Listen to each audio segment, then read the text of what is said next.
Manscaped.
welcome to the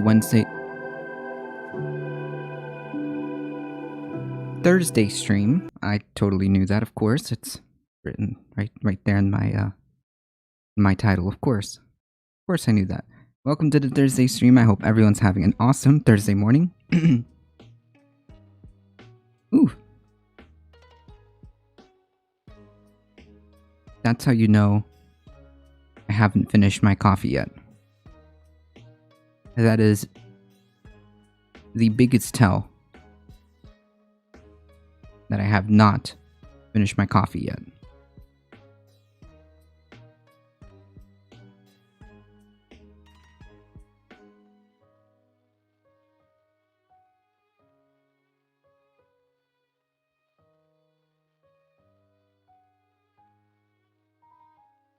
Friday, Junior. It is Friday, Junior. How's it going, Kyle? It's a Thursday Friday. I got tomorrow off. Nice. Nice.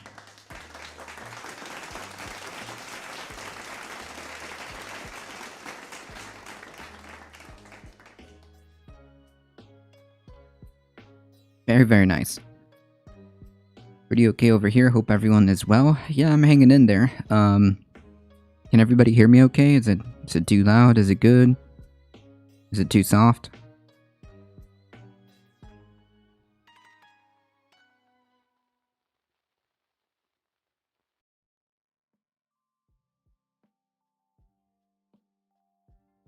All good. All right. That sounds excellent. Thank you so much.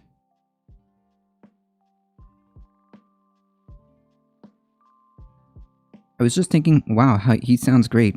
Thank you. I appreciate it, Quinn Better.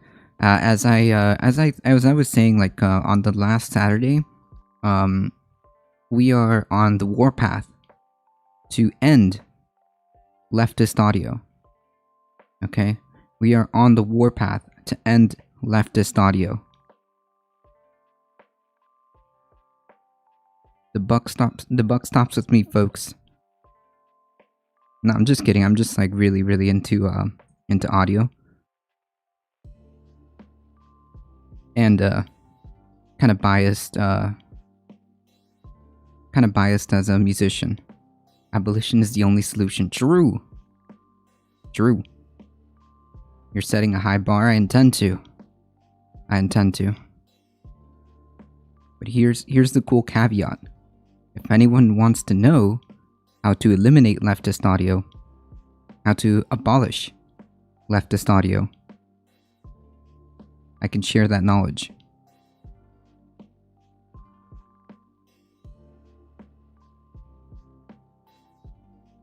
Alright, folks, we got a few headlines to go through, and then the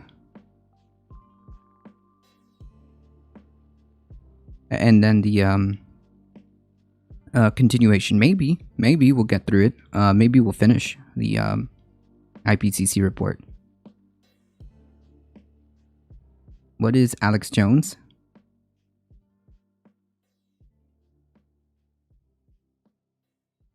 Knowledge is a seeker, but with $11.99, you too can join me in eliminating leftist audio. Gotta abolish Alex's audio.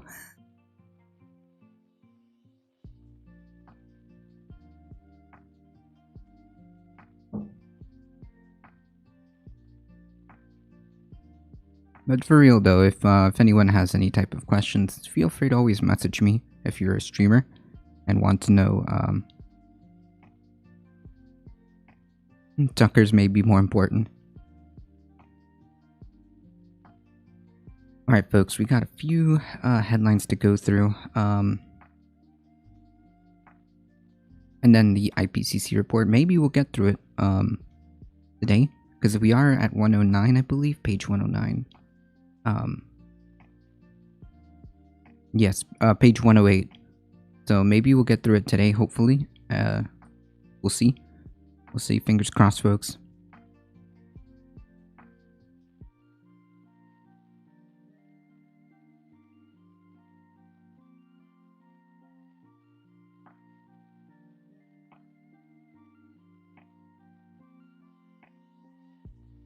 afternoon, morning, or morning.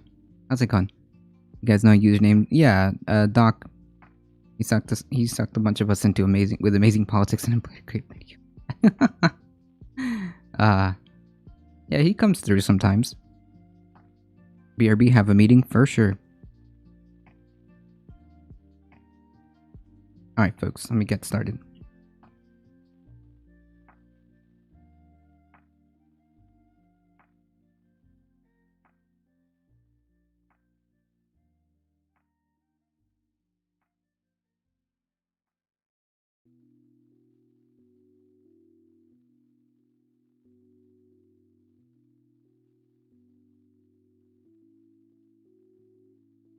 Big ups, how's it going? Is he a scam who's legit selling us a resort? I don't know. I don't think so. He seems like a pretty decent person. He comes in here and hangs out with chat, so I don't know. He seems like a pretty legit person.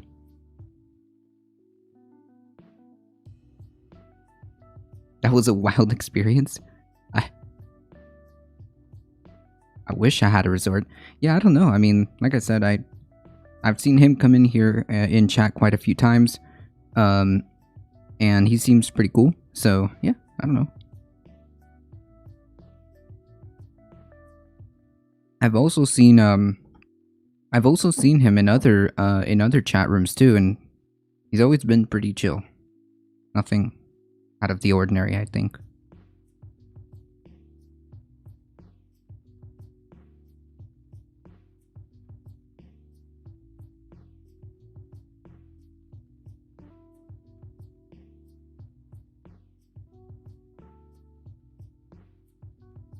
Glad you logged on to find a normal place. Well, I don't know about normal, but it is definitely a chill place.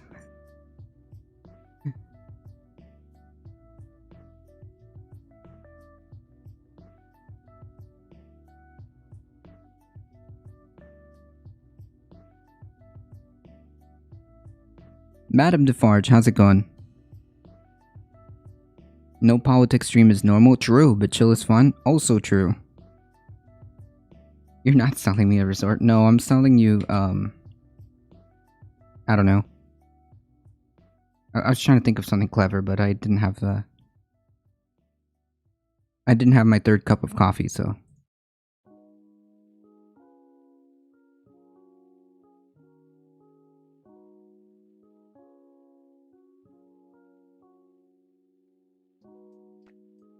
It really just sounds like Quinn Better's looking for a resort. I don't know, maybe so. Alright, chat. Focus.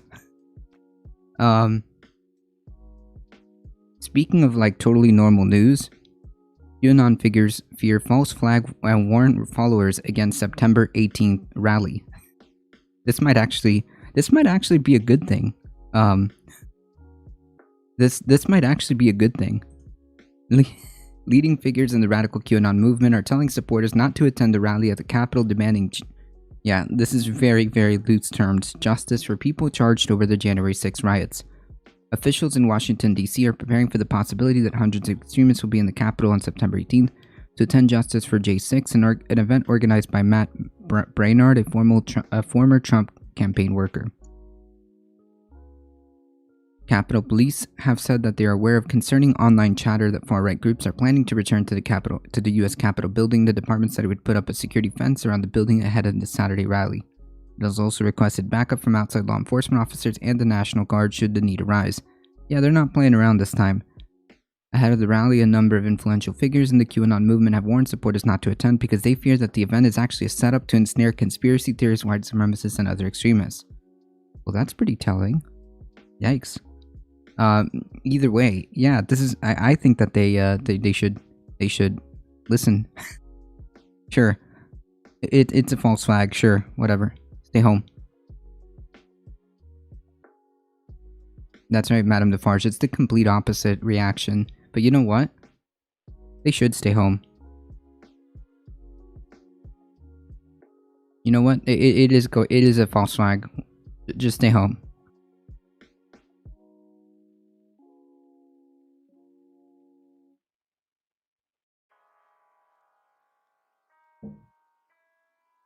The only thing I really dedicate myself to focusing is a conversation. True.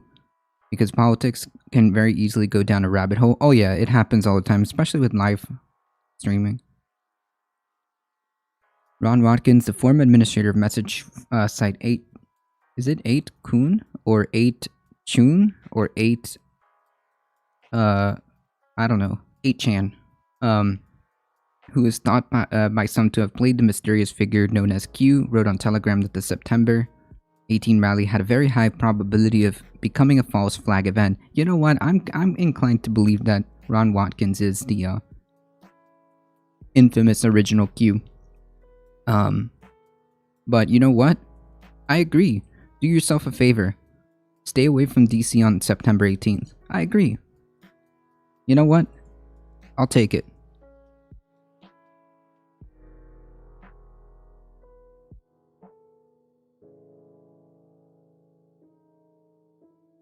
Should we do a quick recap of what false flag means? We can always ask Alex Jones.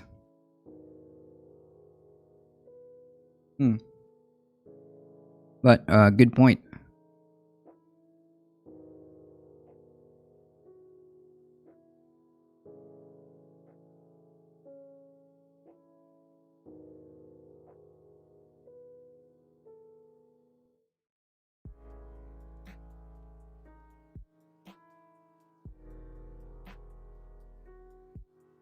So just from the Wikipedia.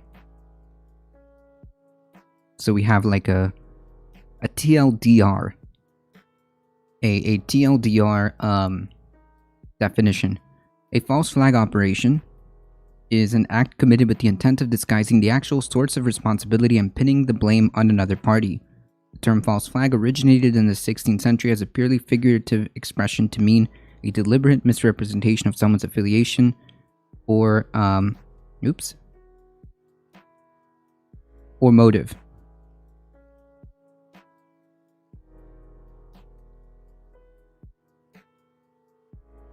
Would be a nice opportunity to spot some of the people who got away with invading the Capitol. There's still a healthy list of unknown suspects, and if you don't, QAnon Anonymous has an undercover in the Q world streaming later today on Twitch. Wait, what? So there was like a QAnon streamer? If you don't know what that is, you're missing something. True. So if Dems do something pretending to be Republicans and are stupid, that would be a false flag. Yeah, because like you could say that, you know, for example, if the Democratic Party, just in hypothetical, dressed up as Republicans, and I don't know, did a demonstration at a Republican city council, right? That might be considered a false flag. QAnon Anonymous is QAnon Anonymous. Okay, I get it. Is a leftist podcast that studies and reports on the Q world, and there's an undercover being interviewed by them on Twitch. Oh. Yeah, Kyle. That would be another example, like if January 6th was actually, I don't know, Dems dressed up as John's. True. Hey, big dangly things. How's it going? Morning. Alright, so now that we know that. Yeah, the NT first did it. Gotcha. So now that we know that.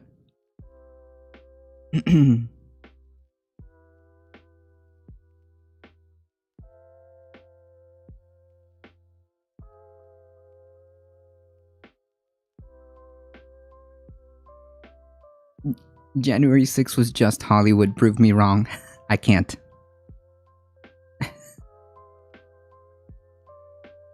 Okay. Attorney Lynn Wood, a popular figure in the QAnon movement who has more than 814,000 followers on Telegram. Yeah, and people say like, oh, just because they're not on Twitter or anything like that, they don't have like a massive platform. I mean,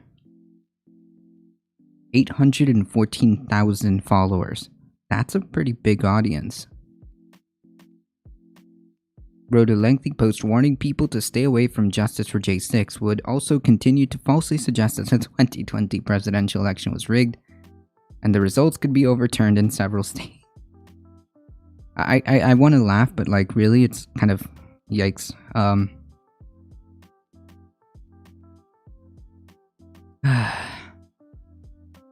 However, you know what? This might actually work in the reverse. This might actually be good. I really hope.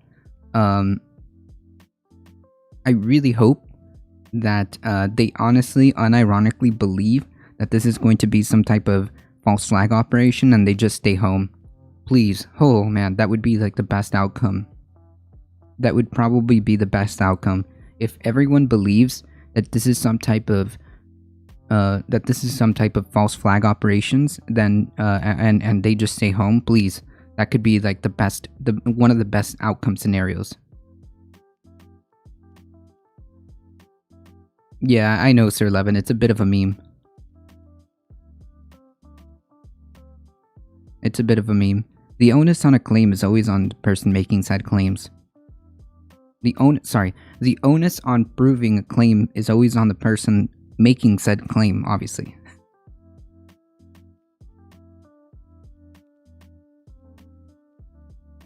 I think a large rally in DC this weekend is a bad idea, Wood wrote. Yeah, I agree. While I know there's public sentiment among Americans related to the individuals in jail for January 6th, I think a rally on that issue at this time is a bad idea. Sure. I would urge all to avoid DC on September 18th. Sure. And focus on small community rallies over the next several weeks calling for audits of the 2020 vote. Wait, we already did those.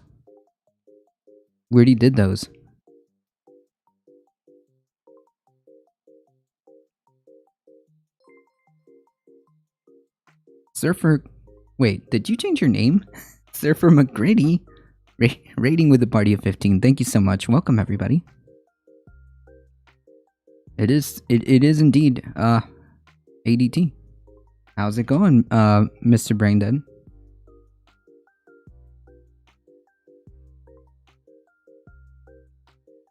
Howdy.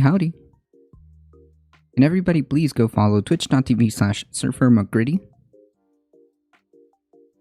Please do it. Oh no, it's ADT.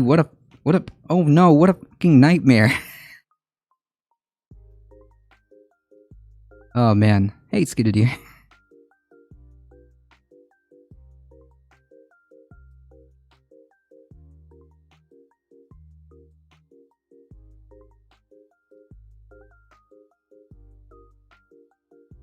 Folks, if you don't know who I am, who we are A Difficult Truth. We do news and politics Monday through Thursday, 9 a.m. to 11 a.m. Eastern Time. And we do Saturday Catterdays, noon Eastern Time, guaranteed kitty cat.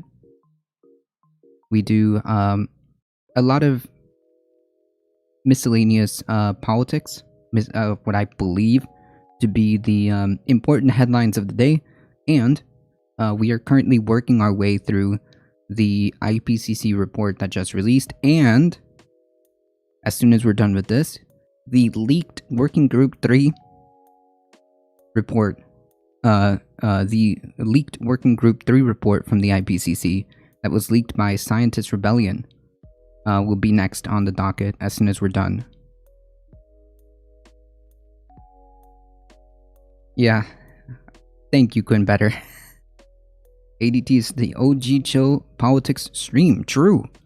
Relative important headline: the California recall election. True. We went over it yesterday. I realized that, you know, this was nowhere near. There was never any danger. Now, that's not to say that, you know, people shouldn't still get out there and do their, you know, and vote and whatnot and participate, because it is incredibly important that everybody participates when it comes to like the ability to have a voice. But I didn't realize, because for a second there, you know, using that meme, they had us in the first half. Not gonna lie, they had us in the first half. I saw the I saw like some of the polls slipping, and as of course, you know, the when the actual election happened, it's just the overwhelming amount of Democratic voters in California, just registered voters, severely, heavily outnumber Republican voters, like by an overwhelming amount. So like, I think that people making a big deal out of it made it so that there was no danger when looking back. Do not rest. Oh yeah. I'm not saying do not. I'm not saying do not rest. Always get out there and participate. Never see the ability or the tool of you know, getting out there and voting. If you have the ability to, you should. If you have the ability to, you should. If you have the ability to, you should. Don't see that. Don't see that tool. I don't think of it like not. Don't think of it like the voting laws. So we had the most amount of black votes ever, so we can get rid of the voting laws and let them vote. California has some of the best voting laws ever, but the recall. Draco Forever, how's it going? But the recall laws are kind of ridiculous. Yes, that does need to be reformed. I think that I honestly think that every single elected officials that are from local to state to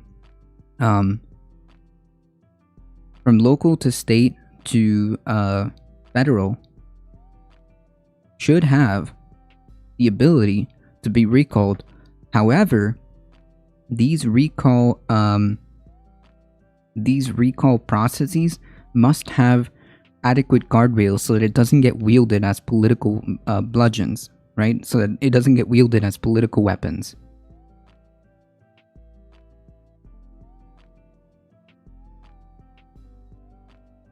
Right, Kal-El, I'm not exactly against the idea, of course. I mean, like, the whole point of electing representatives is for them to represent you. If they are not doing that, then we the people should have the ability to recall them. However, I also don't want this to be like used as a like political bludgeon when somebody gets, you know, mad, big mad, because of one party or another. I registered as a libertarian 1 year and it fucked me in my local ballots. Don't ban me. Don't at me. Oh, don't be me. Yeah. Yeah. Most states have a list of reasons you can recall someone. In California, there's no reason needed. Wait. Yeah, like I said, I'm in favor of having,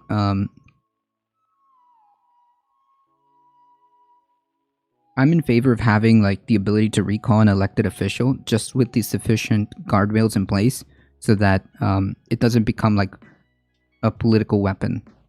That's it. If 15% of the people that voted in the election decide they want to recall, it happens. Oof. Yeah, it's a delicate balance because it can easily just become a cycle of pissing contests. Right. So like as long as there's some type of sufficient guardrails,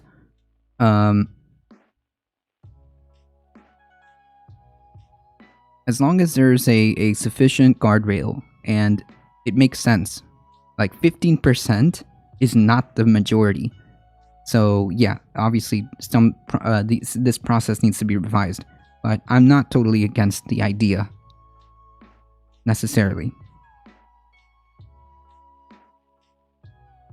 Misinformation definitely. Once the election happens, if the incumbent gets 49.9 or whoever has the most votes is the new governor, yeah, it's like,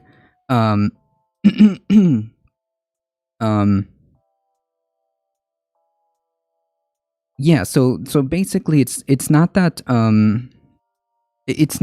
like the concept, it's not that the concept of a recall is bad, but if it's executed in a way that 3% of the voters can choose an entire new California government, a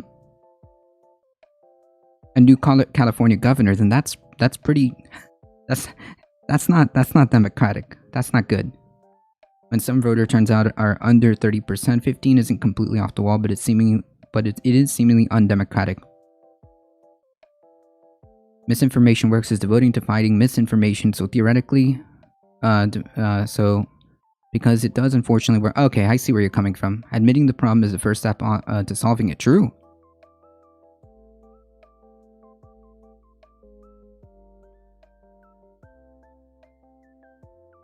They should just be separate elections. Yeah, so, okay. I mean, sure.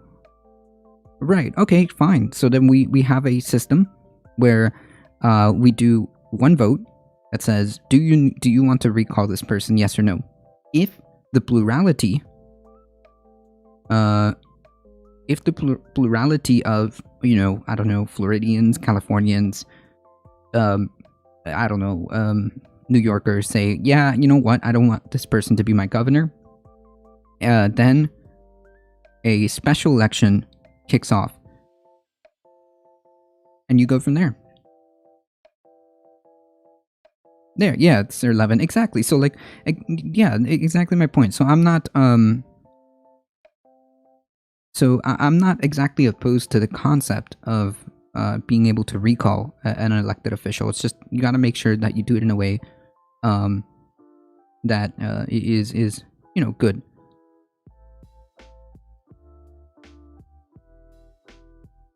Say Connecticans. Right, there's nothing wrong with a recall as a concept, true. California voter turnout is much better than that, though. Oof. I have views that align more with one side or another, depending on the issue. What I really want is for all the politicians to behave with integrity. Well, it's a big ask, my friend. We should give Wood a chocolate bar to reward them for thinking about consequences.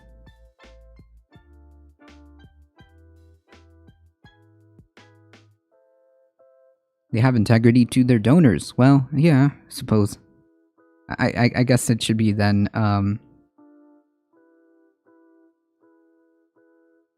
it should be rephrased then. I wish politicians had integrity to their constituents, you know, the people they're elected to represent. You know, the people who supposedly they're supposed to be representing, because, you know, they're representatives. But, you know, again, it must be, it's a hard ask. It's a hard ask.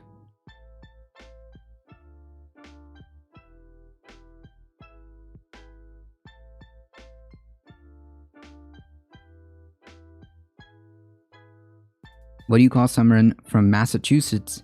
A Massachusetts, I'll stand by that. Because who knows if someone donates because the candidate does what they want, or if the candidate does what the donor wants.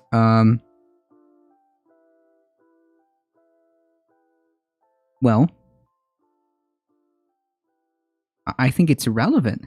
Wait, I think that's irrelevant because the consequences are the same. If ExxonMobil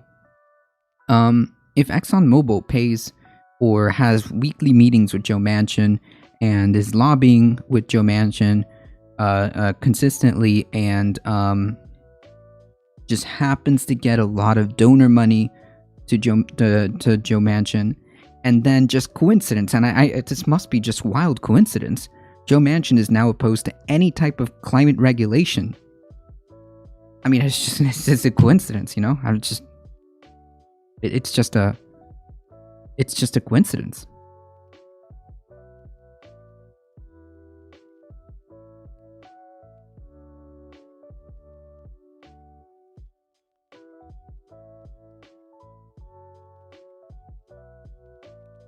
If Joe politician is for a policy and then Exxon donates to them, there's no way to prove it? Well, no, of course, because it's legal bribery. Right? It's legal. It's legal to give campaign donations, and it just happens to be, that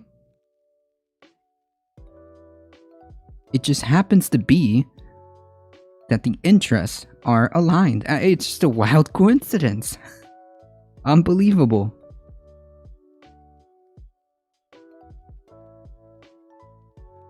He's not just opposed to climate regulation, he questions funding for advanced nuclear research, such as with molten salt reactors.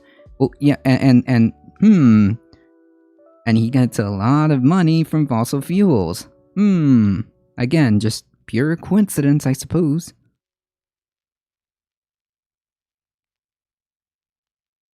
It's almost impossible to prove the corruption that we've built into our government because it's legalized.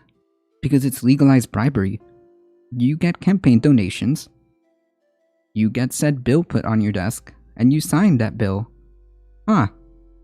Wow.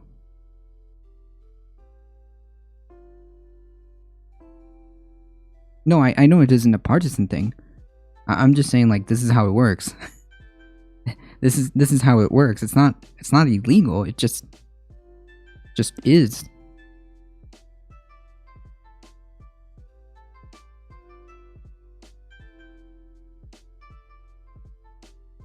It just is. And it's like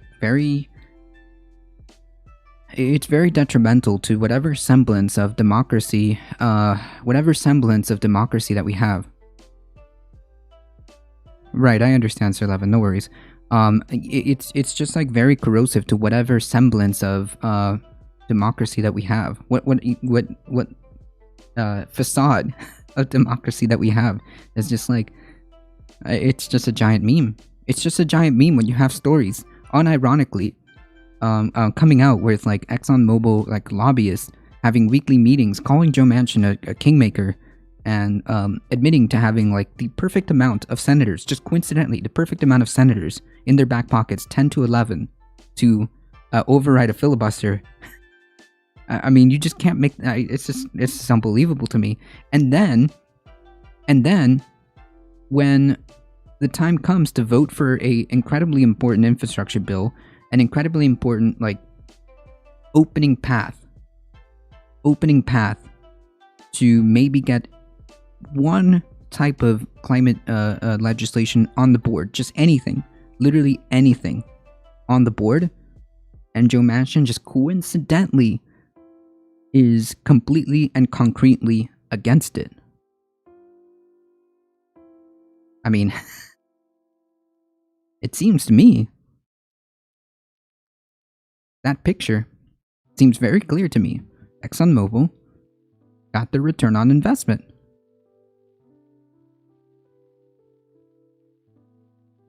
Is that a new topic? Yeah, the filibuster is a whole other thing. But most of the pressure which exists within the political system in any democracy is invisible. Very rarely will you actually get a quid pro quo type exchange between an interest group and a decision maker. I would actually make a more unorthodox argument, which, to be fair, there are also some in the poli-sci community who have alluded to it. Money doesn't matter at all. It's purely symbolic. What really matters is the social capital and the indirect levers of putting in or pulling out that makes things happen, and there are many, all working simultaneously to make it confusing and hard to understand and measure. Well, maybe. Maybe. I'm just having a hard time rationalizing a scenario where, like, we know for a fact that these type of lobbyists exist, and we know for a fact that these lobbyists have constant communication with ex-senator, and then when it comes down to it, they vote within the same, and just coincidentally vote in the same within the same aligned interests. I don't know.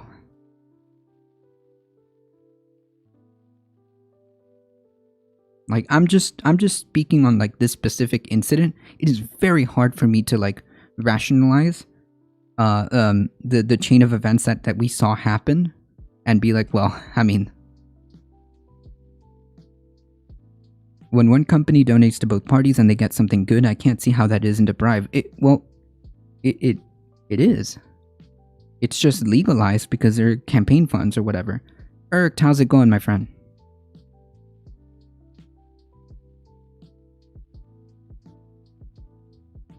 There's no doubt lobbyist efforts are getting what they want out of what they invest in. Otherwise, why would they bother?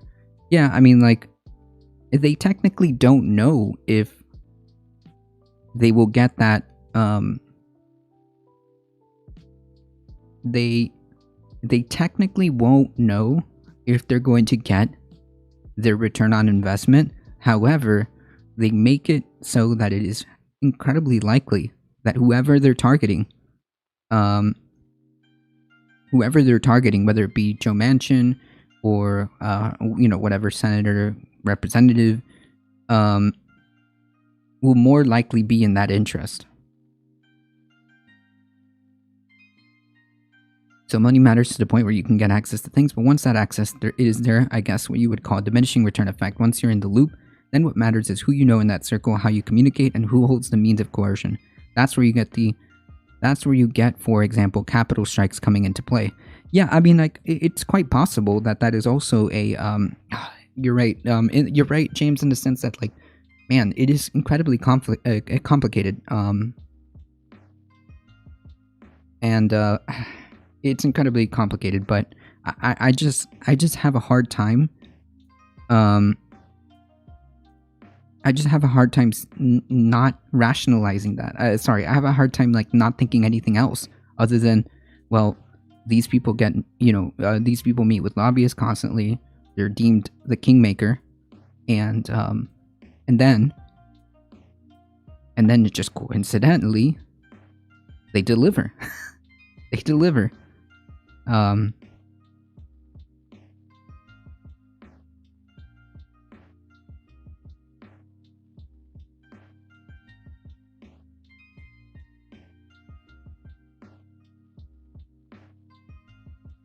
I don't get this crap with Manchin. It's getting fucking ridiculous. True.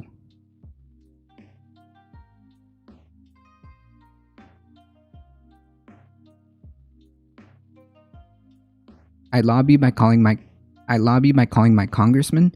Yeah, so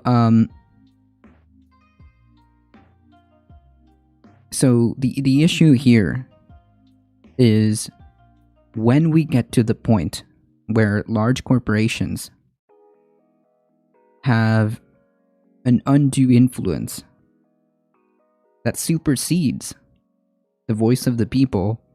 So your one call to your congressman,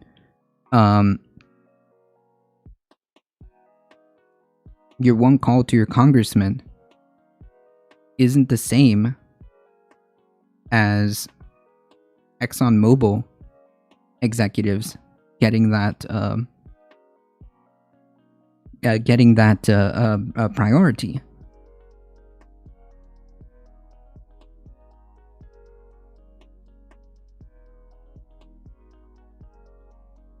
Oh, I think that there's a kappa there. There's a kappa there.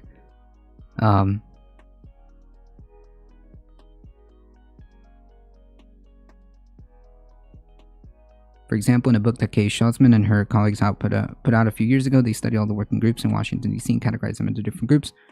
What they found is that the most influential lobby groups were very present and had prominent offices, lots of contact with officials, big names, whereas those who had no policy coming through, say on the state benefits, had no representation in the real whatsoever. I feel like if we join that kind of research from Schultzman and the people like Martin Gillines and Larry Bartels who look at output from government and inequality of that, we can see why those things happen. Yeah, I mean, like, also, I feel like also, like, who has the ability and resources to maintain prominent offices, maintain, like, the contact capabilities, or maintaining that infrastructure there in DC. Certainly not I.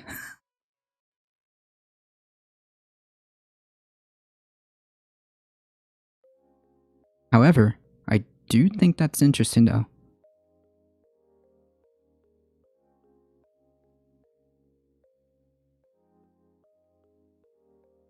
You can have your own super PAC, right, but, like, how effective, realistically, is one me versus one ExxonMobil executive?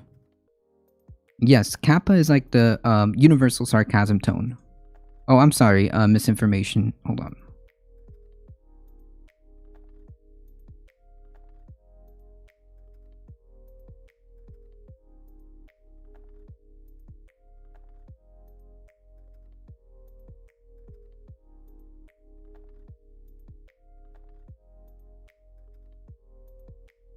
Thank you, Senator. Now we have Senator Marshall.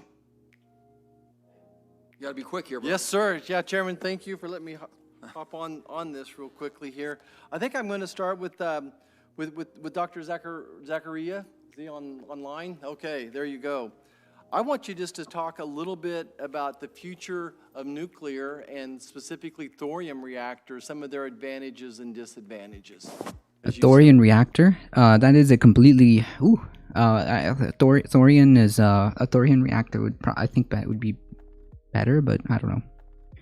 A body of men holding themselves accountable to nobody ought to be trusted by anybody. True.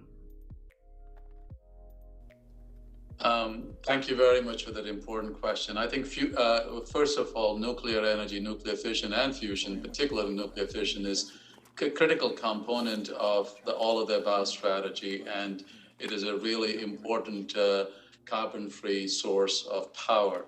Now, there is quite a bit of work that is being done in thorium-based reactor technologies. Obviously, the laboratory has in its past pursued this technology, and it has some promising opportunity, and it's being pursued elsewhere. Now, we have in this country has recently, Office of Nuclear Energy has advanced as essentially selected number of interesting advanced reactor demonstration projects. And I think this is a promising way to continue to move forward, including small modular reactors, particularly to achieve net zero carbon emission.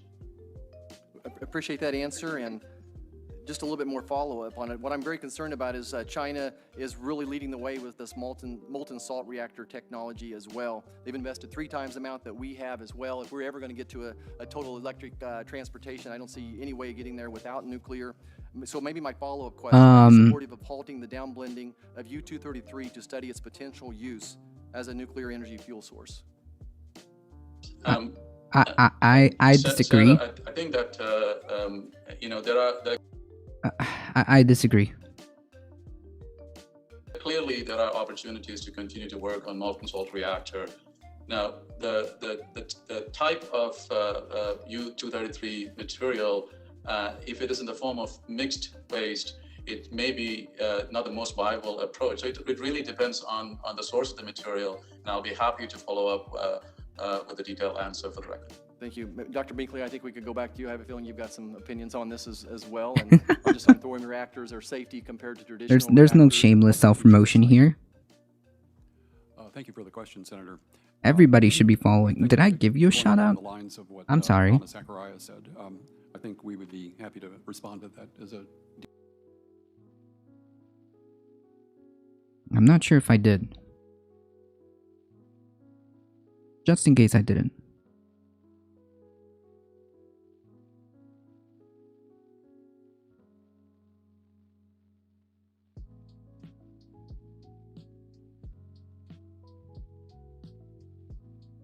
Oligarchies are common in the world. True.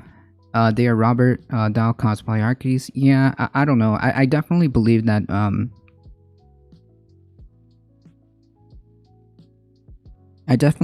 we're not like as democratic as we like to think. I think that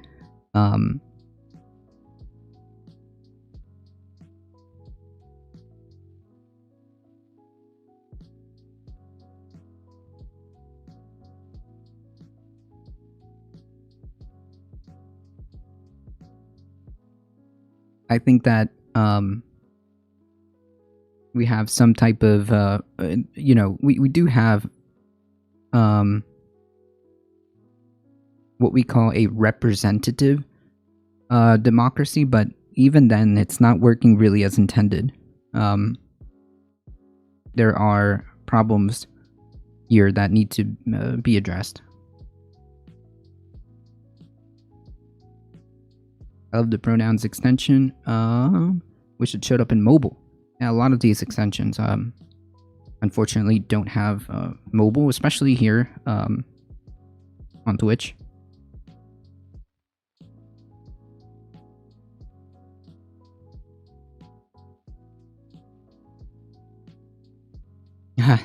Thank you, Madame Defarge. Money, thank you. Money is votes now. True.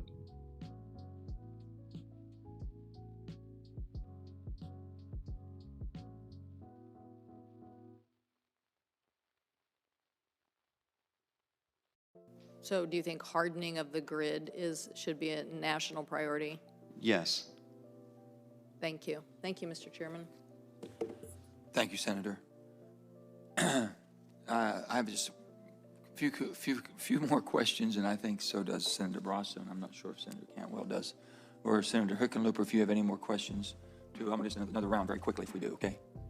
So to any or all of you, how close are we to achieving technologies needed to capture and utilize carbon dioxide, not just to sequester it underground, but to use it as a value-added waste product?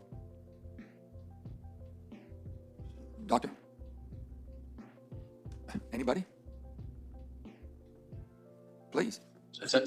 Yes. Senator, thank you for the question. Obviously, carbon is a valuable source that can be converted to a number of practical applications, both coal refuse as well as carbon that have been captured that can then be converted to perhaps carbon, low-cost carbon fiber applications, as well as other valuable products. Obviously, there is quite a bit of research that is going on in this area, as well as where we are working with industry to begin to start thinking about scale up. An important area would be things like graphene, as well as carbon electrodes, where again, there are some important activities that are going on. Doctor, I know that you all were involved in the 80s, the Clean Air Act, with SOx and NOx and particulates and baghouses and all the things that we were able to do to clean up the environment, basically by coal-fired plants, many of them in my state.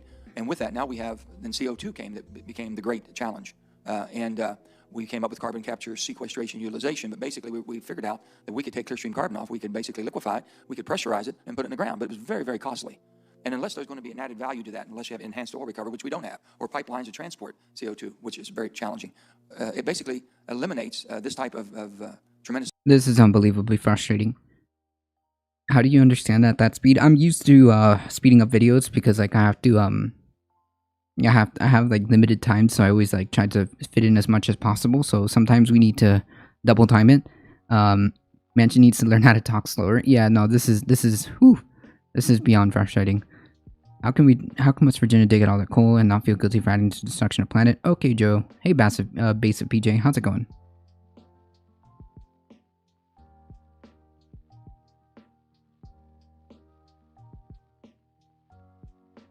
Right.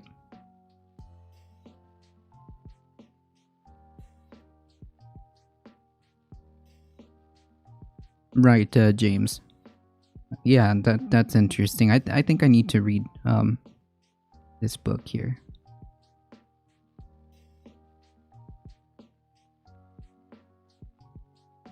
Yeah, this is beyond frustrating. So the answer is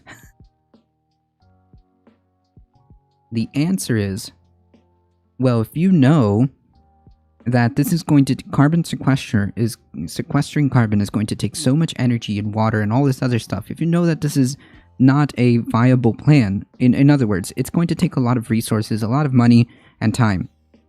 You know what would also kind of be helpful is to stop emissions.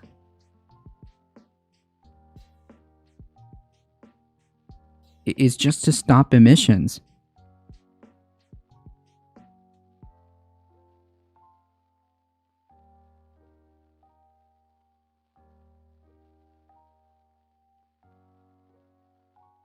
The three branches of government with checks and balances is more complicated than just a group of people ruling.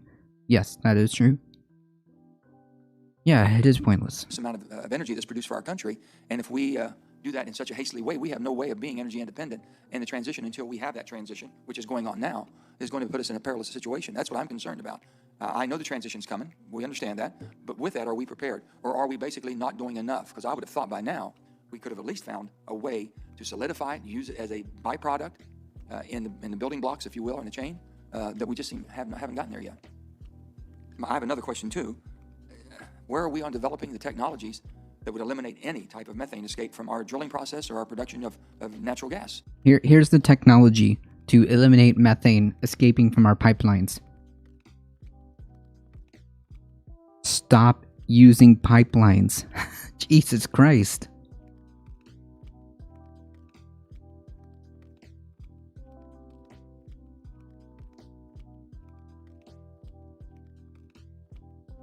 Spending 2 units of energy to produce 1 so that you can sustain the fossil fuels. So that you can sustain fossil fuel. Yep. Right, exactly. No pipelines. Amazing. Yeah. So you know what also is like an incredibly effective method of like making sure that this doesn't continue to happen? Yeah, just stop pipelines. Stop using these fossil fuels. That's it. That's literally it. That's it. Jesus Christ. Because we know it's a tremendous harmful element to our environment. And I thought that we had that pretty much under control. But I'm understanding there's still an awful lot of methane escape when we're drilling and extracting. Yeah. Maybe we shouldn't do that. Maybe we should invest all of that time, all of those resources, all of that energy into making sure that we have a sustainable energy grid.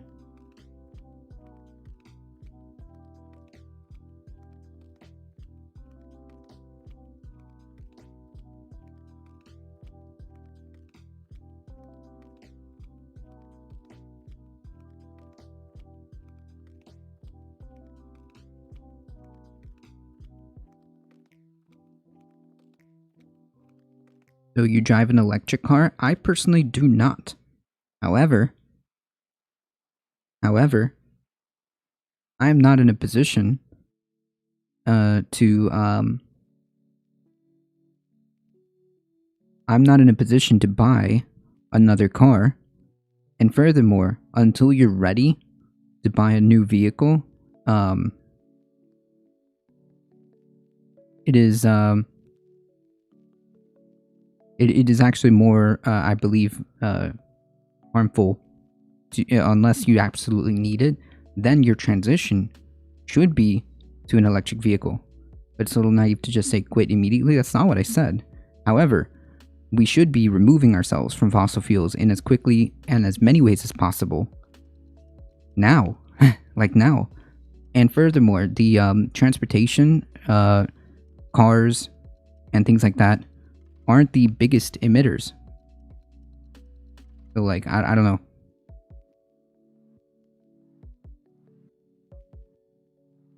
I think that the biggest things that we can do is how we get our energy.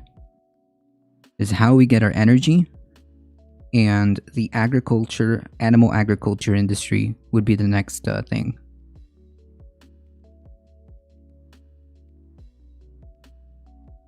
Yeah, absolutely. I agree with you, Sir Levin.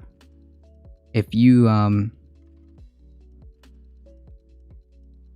in the market for a car and you have the capability of buying an electric car, then yeah, sure, absolutely.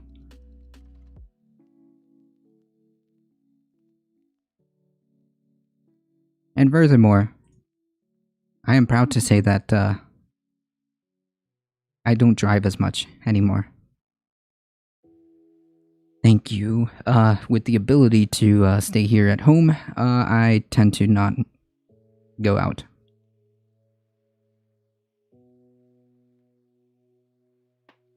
Hey, spread it forward. Watch out for those Chevy boats, though. They're spontaneously exploding in parking lots. Oh, no. Oh, yeah, that's a good point, James. Imagine having quiet roads and motorways.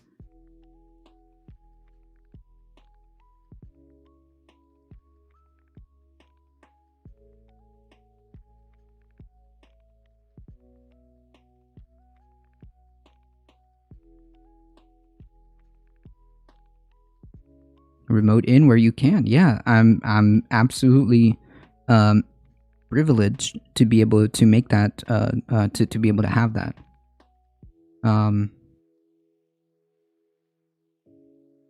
Used cars that burn fuel are still better than buying a brand new car in the grand scheme right now. Right, exactly, Kyle. That was my original point. Because my car, A, I don't use it as often, and B, it is highly economical, and C, I have been having it for quite some time. So yeah, just kind of like balance things out. They'd immediately lose a bunch of donations he'll win the election. Yeah, but like, what do we do? I mean, like, there's no wiggle room around it. Okay, the way we produce and get our energy needs to change. Okay, I understand that nobody can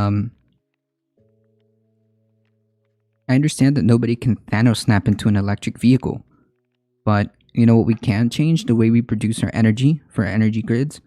The way we can, the way we do animal agriculture. The way we have animal commercial farming. All of these things can be addressed.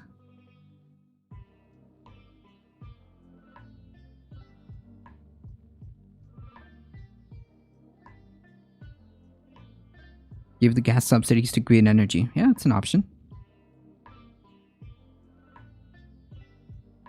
And the government can also create transportation systems, limiting the necessity for cars by creating efficient, green energy transportation systems with buses, monorails.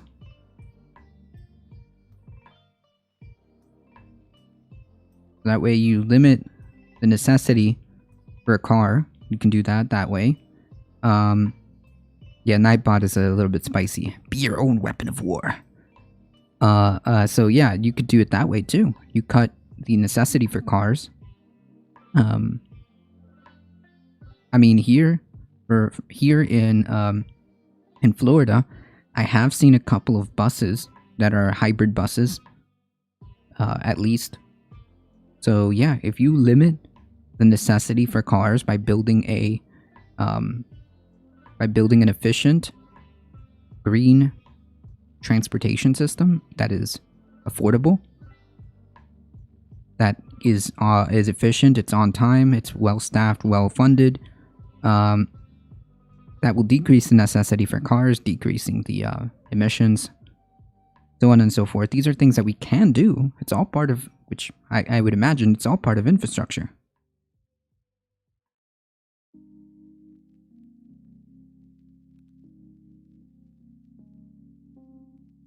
These bus routes in Florida go nowhere. True, which is why I was saying we need an effective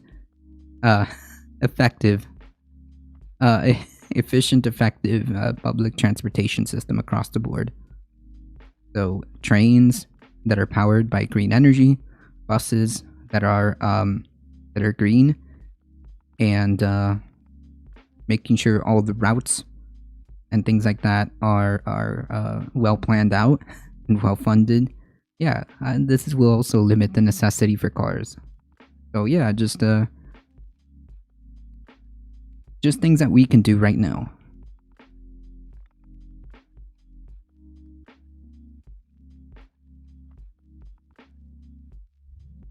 And really, if we've had that, the technology, do you know, any of you?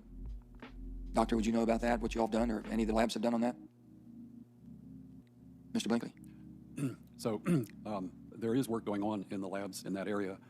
It's a pretty vexing problem, though, because, you know, the fugitive emissions from sources like that, a lot of the control really has to be taken at the source.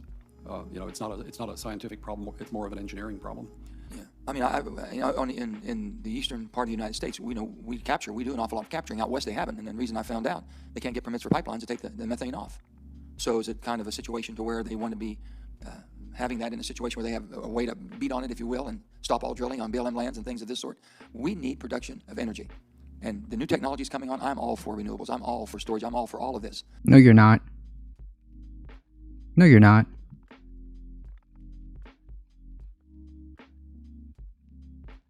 I'm trying to put it as high as it can, Madame Defarge.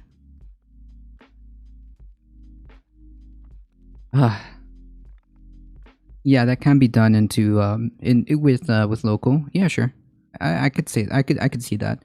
And community building. Yeah, absolutely. So, which brings me back to my to one of my points, which is, well, in order for this to happen, we do need to participate, and we do need to pay attention to what's happening in our local city councils and local government, so on and so forth. But it's more on the state to do the work setting it up, because oftentimes metro areas spill over multiple jurisdictions and counties. Take Tampa Bay, for example. Okay, that makes sense. Oof. Sorry about that. Lowering the US's military budget and military fleet size would consequently lower the rest of the world's military size, since they only ramp up to potentially combat us. Should we go insane with someone like Trump at the helm?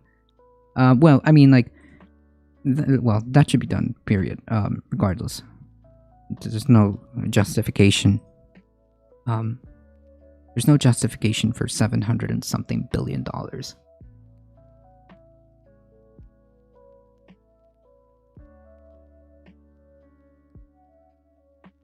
But I'm not for accelerating getting rid of what's gotten us to where we are today and keeps us energy independent. And there's a proper transition that should go on. And I want to make sure that we don't accelerate that to the point of our own detriment. That's my concern. And I don't know if we're moving. How do we get so quickly to SOx and NOx? How do we have scrubbers? You know, I grew up in a time with all the power plants around us where I grew up, and my parents had a hard time my mother putting her wash out. I remember all those days. That went by the wayside. By the 90s, we were out of that. All we had was this vapor.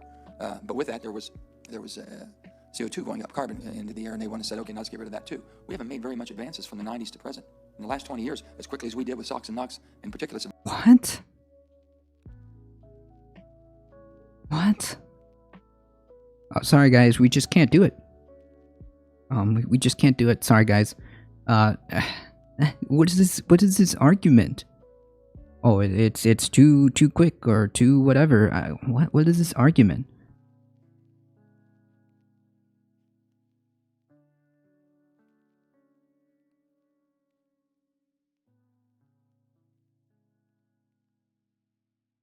Chairman Manchin shares his green vision of the future, geoengineering without recognition of reality. True. Hold on, that's a great point. True.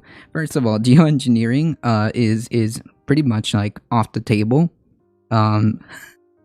It's pretty much off the table unless we're like in some like Hail Mary last ditch effort. So I don't know about that one. But true. It's not that he's failing to recognize reality, it's that he's his interests just again coincidentally align with the people that meet with him weekly. I don't know about like nationalizing the airlines. I would say that we need to like I would say that before that, I think that one of the goals should be to nationalize the energy companies. They do so much harm.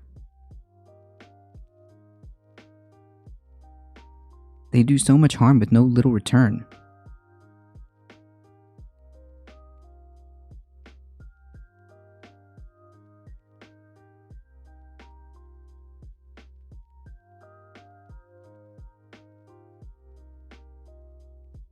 He gives no fucks if it means losing any endorsement he gets, even if the entire nation is literally coming to pieces around him. True, how am I supposed to research a company? Political donations won't be jumped to transportation that fast.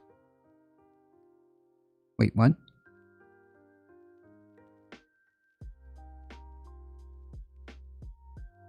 Huh?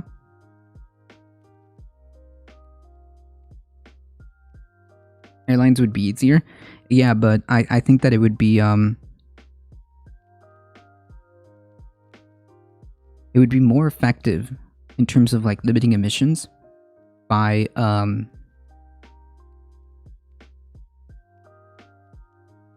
it would be more, I think, efficient to nationalize the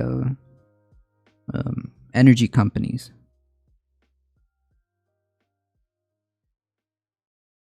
Think about it, they're sloppy and messy, always getting bailed out whenever the economy takes a shit. How are they not hamtracked by the feds at this point? Well,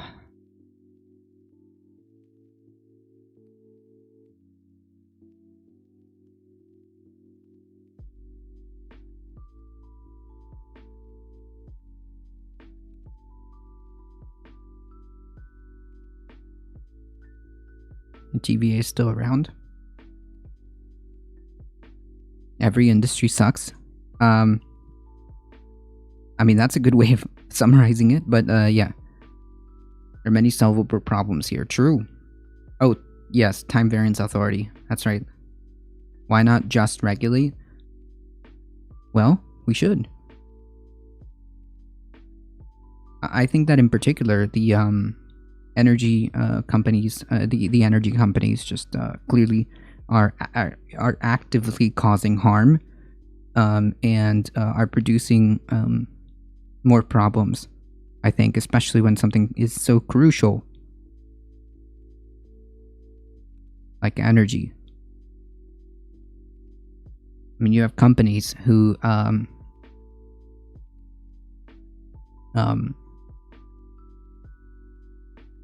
companies who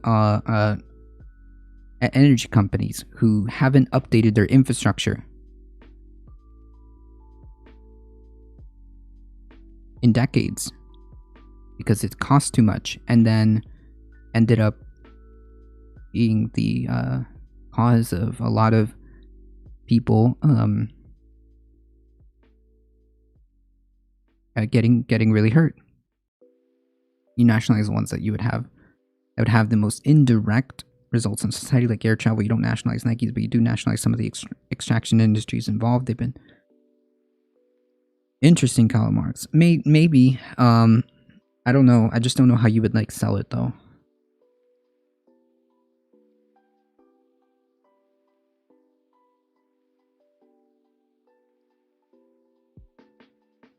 Our Department of Energy, responsible for checking on these things, is vastly understaffed and underfunded. Well, yeah, I mean, sure. I'm not going to argue with that, with making sure that the regulations that we have are met. But, yeah, I don't know. I think that I just don't want to miss the forest for the trees. Mercury. We put a lot of money to y'all. Yes, sir. Doctor, do you have anything you'd like to say on this? How come we have hit a milestone that we're not advancing our technology as quickly as we did with the Clean Air Act back in the 80s and 90s? Senator, my comment is more on the use of coal, for example, around the material science and other applications that it can bring. And so we have a very active research program in the School of Energy Resources at the University of Wyoming. So it's not necessarily as useful in the future as an energy source, but it may have many other values that could be brought to bear. We know that. In West Virginia, I'll just leave it. I'll stop at this. West Virginia has just basically patented a microchip made out of carbon. It's not going to be manufactured in a sterile environment. It's low cost. It seems to have good conductivity. Everyone seems to think it's going to work and work excellent because you can see the chip shortages we have right now. So we're looking at some of that. We're also showing on a commercial scale that we can take rare earth minerals out of the waste stream from coal. So we have an awful lot of that in the eastern part of the United States, especially, that we can basically recover an awful lot of material that we now are dependent upon foreign supply chains. So there's so much that can be done, and we need to advance this as quickly as possible. With that, I'm going to turn to Senator Barrasso. Well, thanks, Mr. Chairman. Dr. Binkley, we had an entire hearing here earlier this year.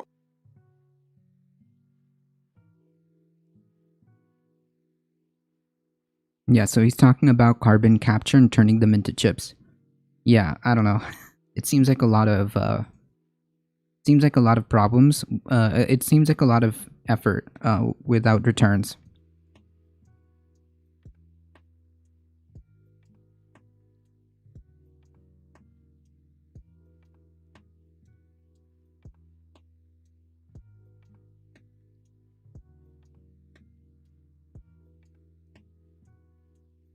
Turning it into chips shows that he doesn't know what the heck he's talking about. Yeah, the problem with carbon capture,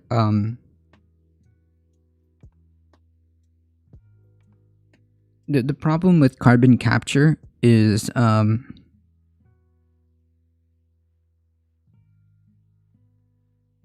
think it deflects from the actual solutions that we need.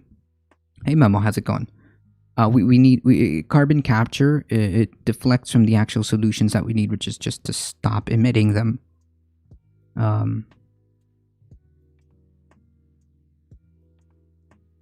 Hey, Memo.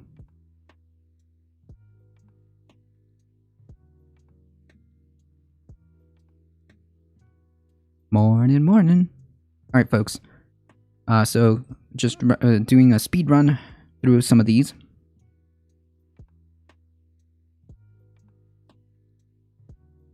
So TLDR, yeah, stay away. Listen to whatever his name is. Sure, it's a false flag. It's gonna be a false flag. Stay home. Okay.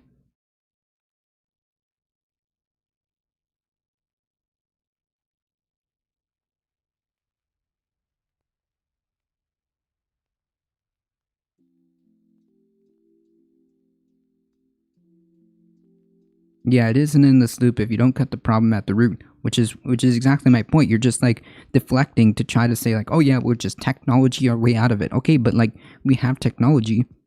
We have technology to get ourselves off of fossil fuels, at least in a plethora of different ways. Let's just stop emitting them instead of having to like find all of these like weird extra steps. Let's just stop using fossil fuels. We have renewables that are cheap, available right now, that we can start moving our way in that direction. It's like saying let's stop using oil and use leaves instead. I'm not sure what that means. So to be clear, nothing is isolated in the economy. Wait. Okay, so do you think that it's like a really big leap to start deactivating these carbon power plants and start making them and start replacing carbon power plants with solar, wind, geothermal, hydroelectric energy, whichever one fits the area? Okay, so these are ways that we can do right now that will have an impact. These are things that we can do right now that will have an impact. We can start moving in that direction right now.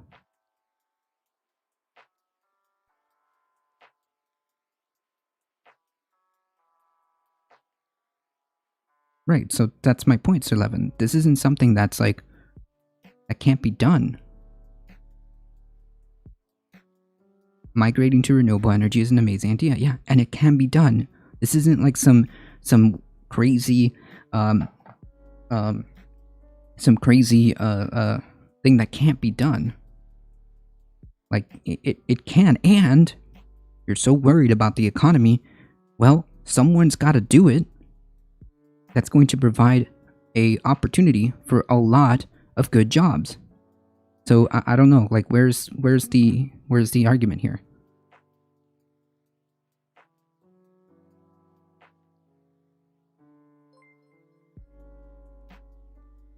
Stupka coming in hot from the depths.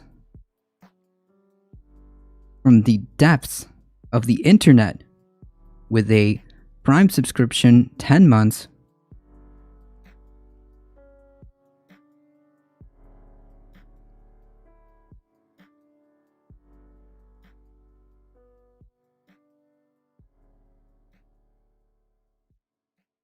Did the socialist web catch you yet? Yeah.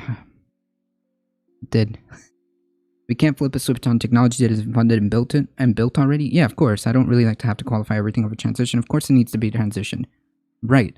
Well, the problem with like the devil's advocate is like this is something that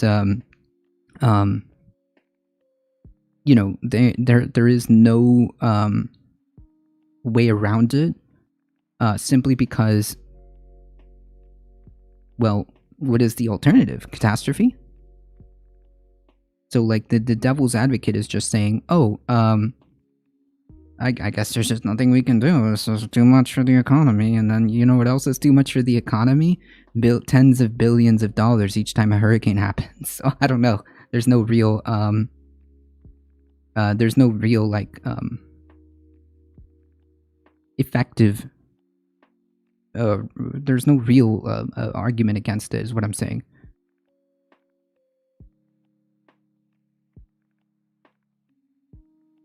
Yeah, I know that we're just doing this here, like in a controlled environment on Twitch, but I'm just saying, like, it just like when things are so like, when things are so concrete, when things are so concrete, it's like, I don't know.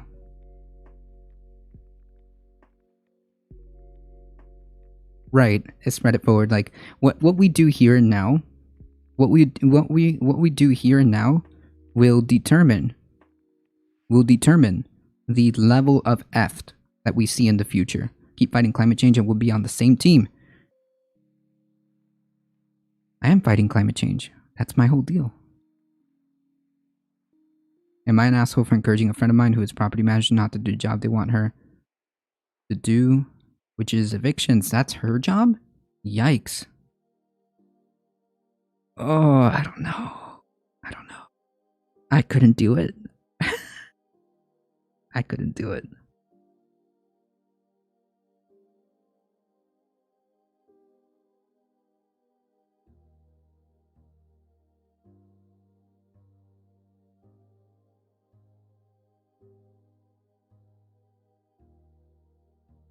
It is the transition between phases is kind of what dialectical materialism teaches us. It's like it's likely transitional eras between phases will be the majority of time, and it's probably materially more consequent to discuss the transitional times more than the end goal phases on the way to communism or maybe even anarchism. Well, I mean, things progress in phases. People aren't. The majority of people aren't of the ability to just like turn on a dime, right?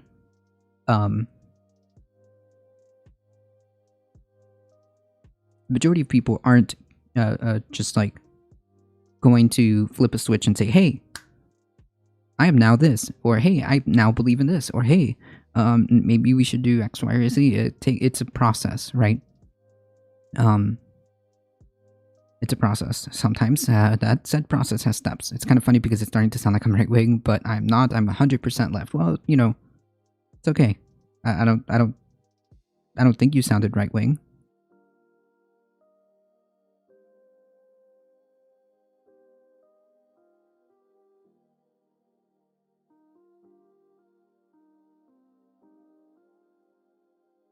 Just with communist society needs a cultural transition phase to get to anarchy. Well, no, not even.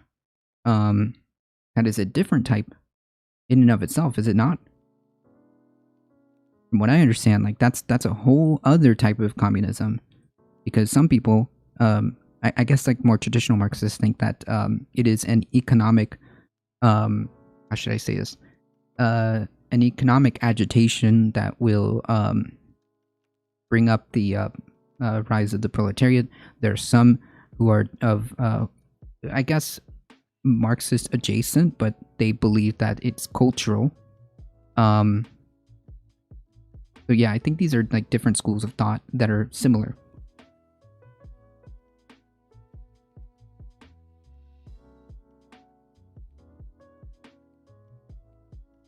Yes, that is what I understand. Socialism is the transition phase between capitalism and communism. I think we should leave the predictions for what will happen to the future to the scientists, not what will happen, but what do we want? As opposed to what do we want right now. Makes sense? Yeah, so we should okay, so people have humans in general have a hard time understanding the broad picture of things. And sometimes we get lost. We get lost in the weeds. So the reality is, well, spread it forward just took it out of my head. We need changes right now that will impact our decisions, or indecisions will lead to whatever outcomes in the future. What outcomes do we want? Do we want a world where we have the best possible scenario, or do we want a world where the new norm is just catastrophe?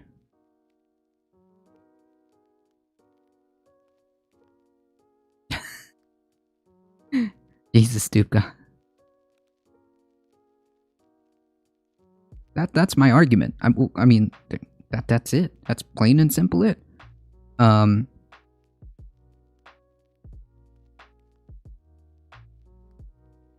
Nothing is inevitable, and this isn't some law of God or whatever. Yeah, I'm also realistic. Yeah, and so am I, Sir Levin. I'm going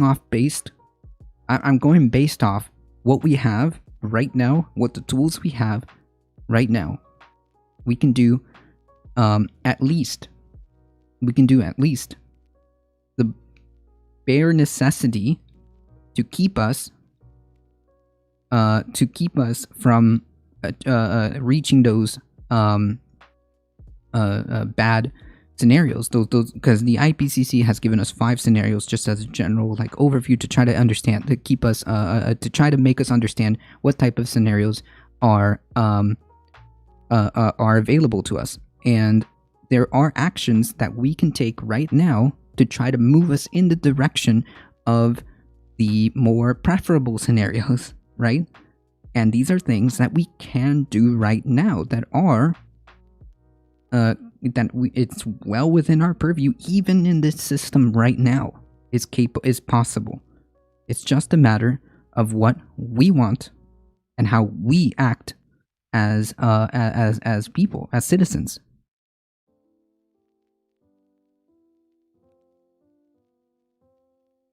We probably need to know more than the bare necessities to reverse this. Absolutely, but I'm just saying that what we can achieve right now, within the time that we have, within the tools that we have, even with the bare necessities, and what I mean by bare necessities, I mean immediately make the plans and infrastructure to transition to green energy, mitigate how we think of society as our economy, reorganize our priorities. I would even say that maybe $700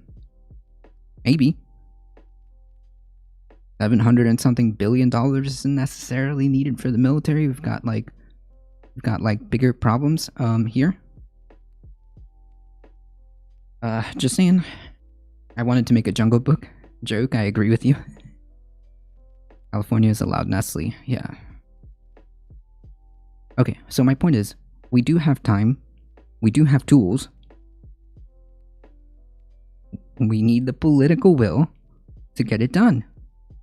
And that comes from you and me here.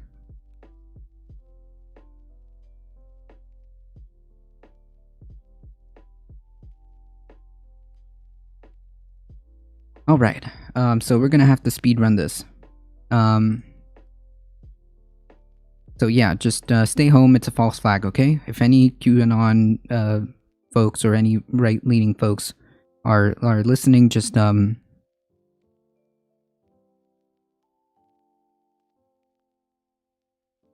right-leaning folks who are listening, just take this advice. It's a false flag or whatever. Stay home.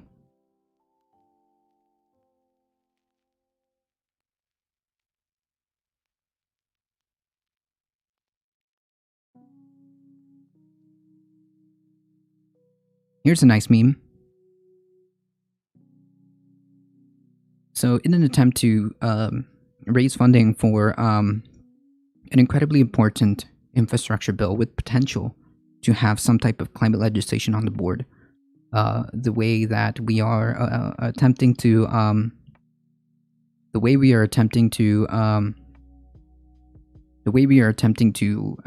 fund this is by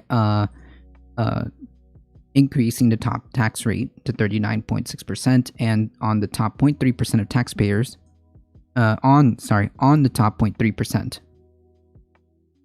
Now, they are trying to reform this, spread it out,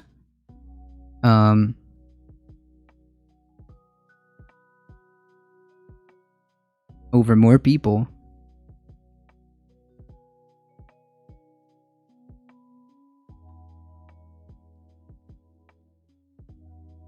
And not even as large.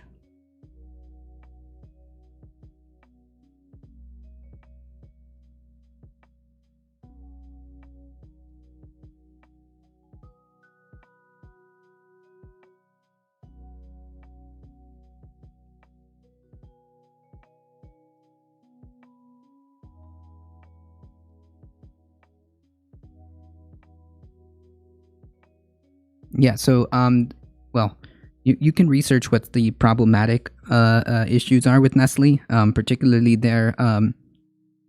particularly how they screw people out of A, water, B, incredibly questionable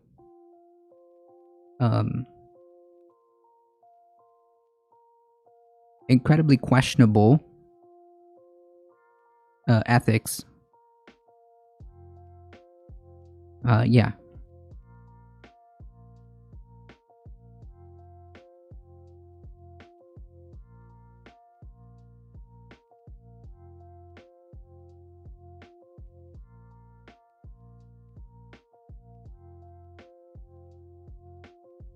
We actually pulled him into the Nestle talk. It's very simple. Nestle bad. That's it. That's the discourse.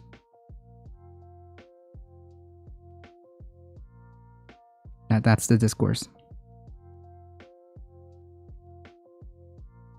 I hate not to know something, and I learn something new is one of my 4 daily goals. Yeah, Nestle bad because they not only do they just like F communities out of water. Hold on.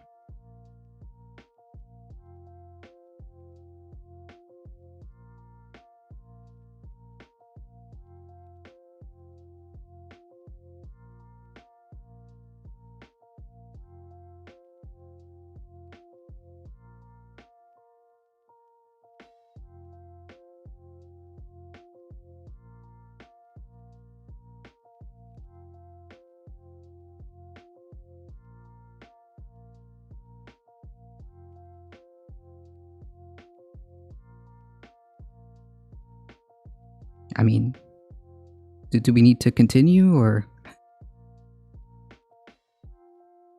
do we need to do we need to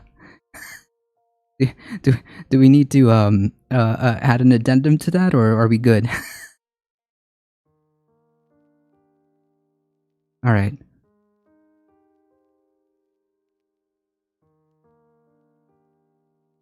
Coca-Cola.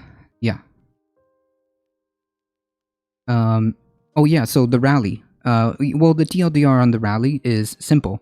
Listen, it's a false flag. Do not do not go. It's a false flag. They're gonna arrest you or whatever. There you go.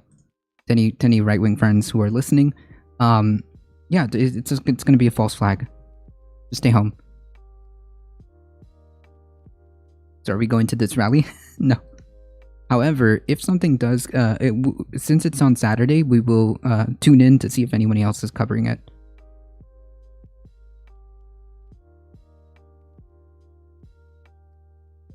The White House has called for 39.6 top federal tax rates on long-term capital gains and dividends, nearly double the current 20%. I actually agree with this better. Biden's policy would only apply to the richest Americans, the top 0.3%, or those with 1 million or more of income, and be among the highest rates of on capital gains and dividends in the developed world. Ooh, boo, who cares? But the House and Ways Committee unveiled Monday would tax capital gains and dividends at a much lower top rate of 25%. The House proposed to apply to single filers with at least 400,000 of income and married couples with 450. Put another way, Biden's plan would have raised the top federal tax rate by 98% relative to current law for the richest Americans, while the House proposal increased it by 25%. The House plan would also raise taxes for a broader swath of people, which will then play on, I'm sure, this is going to make like the news rounds in like more right-leaning places, and this is going to be a disaster. I don't get it. It's literally all you need to do, because I can already hear the Tucker Carlson segments about how this is going to get twisted, but just, I mean, like, what is the what is the difficulty? What is the difficulty of just taxing the incredibly ungodly rich people? What is the impetus here? Why is this such a big deal? Jesus Christ. Climate change will firmly be adjusted, but with the infeuding over Trump and the culture war, it won't get done in 5 years. Well, it just depends on what we do here. I don't get what the difficulty is to just tax the uber wealthy. Instead, you're gonna plaster that triangle and spread it out for more people. And then, of course, this is going to get twisted and say, oh, look, they're trying to raise your taxes to the like normal middle class people or whatever. That's like, come on, just tax the uber rich. Just tax the ever living shit out of the rich, the uber rich. That's it. That's it. In.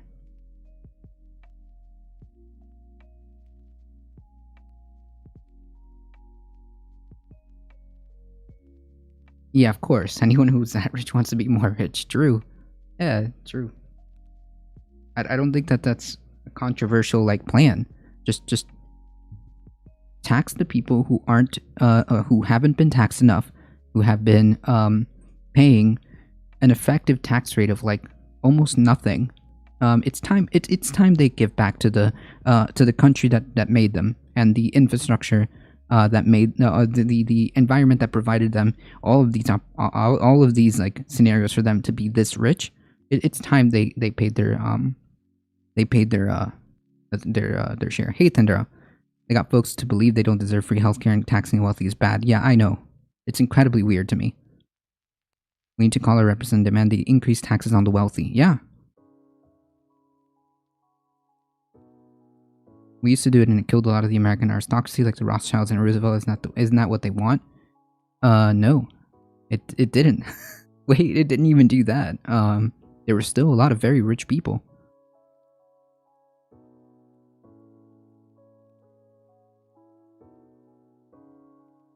But that isn't how it works. Right, yeah, I know the argument of like, well, we shouldn't tax these people because they actually provide... No, it's not really how that works, but yeah. Yeah, and use those taxes on energy, infrastructure, education, healthcare, housing. I mean, like, just like every other developed country has figured out. I mean, heck, even countries like you know, my Costa Rica has figured this out already. Okay, even my Costa Rica has figured this out already. Just invest in people, and you will have a happier and more stable country.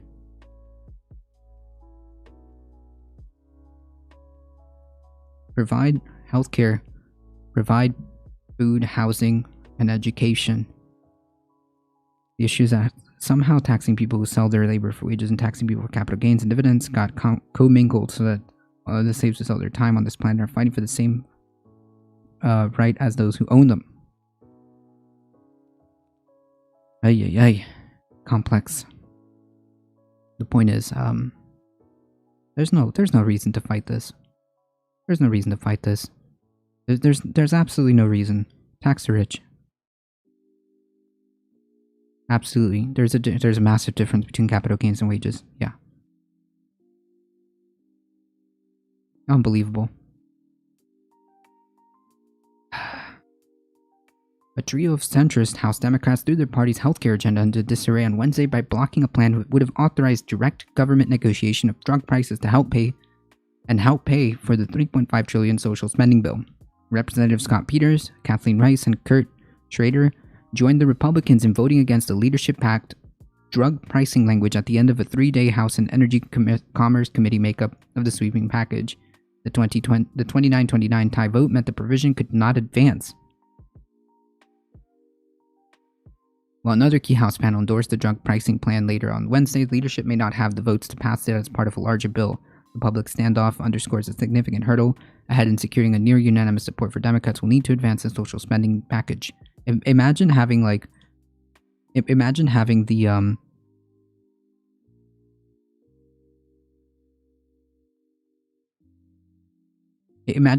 trouble passing legislation to negotiate drug prices.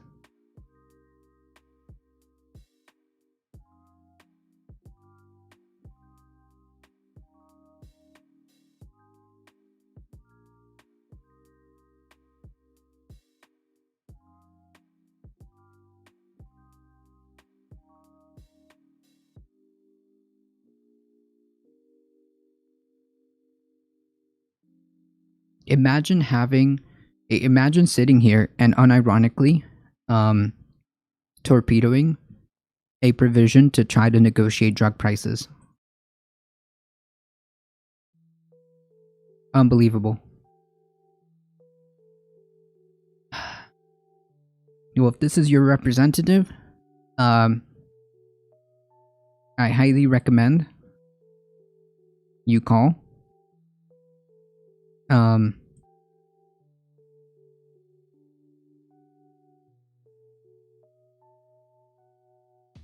If these are your representatives, I highly recommend you call. Because, yeah, you know, never mind trying to get an actual universal healthcare system.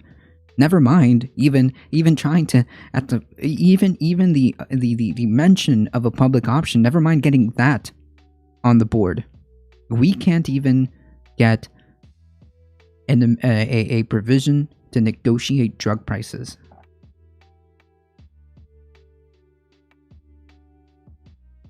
Tax 1% and give us healthcare. Oh no, we're not able to afford that latest yet, so cancer kids don't have to use the GoFundMe. True. This is the big 3.5 trillion bill. The budget reconciliation.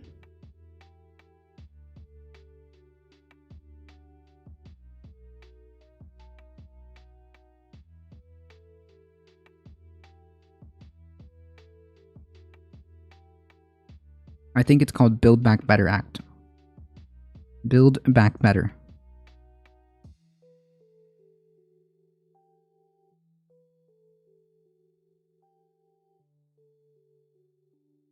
Yep, incredibly infuriating. So if this is your representative, as Sir Levin said, please look into this, contact them.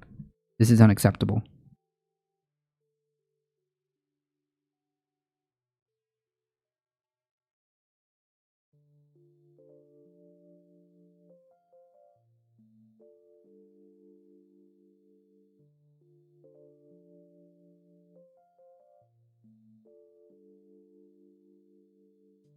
Nearly 5 million people are under flash floods as Nicholas hovers over the Gulf.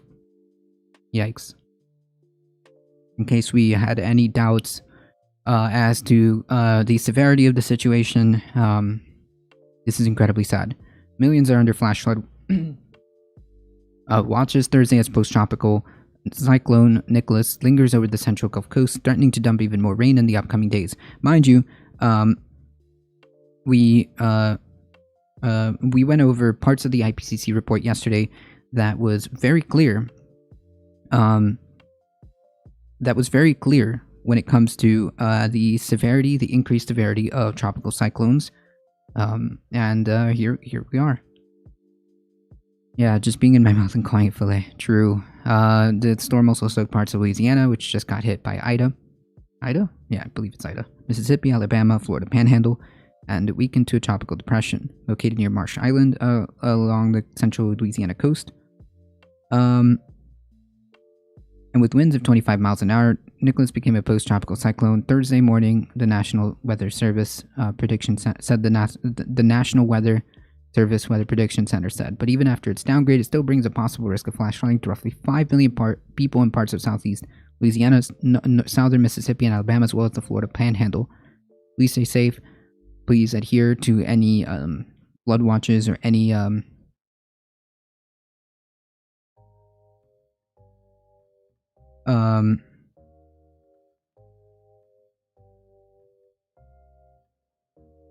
Thank you for the follow, the Real Olympic. Please adhere to any safety warnings and stay safe. Pay attention to what's happening and any updates for your local authorities. Scott Peters just lost my re-election vote, period. And while he's your representative, I highly recommend you call and make your voice heard. Many an ad, weirdly enough, today. I don't remember these. Yeah, I'm going to try to figure out a way to mitigate that.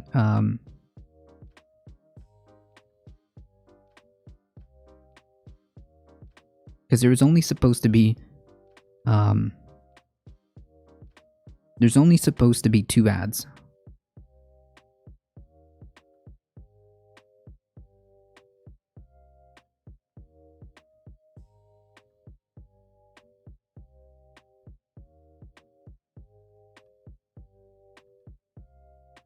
There really is only supposed to be 2 ads.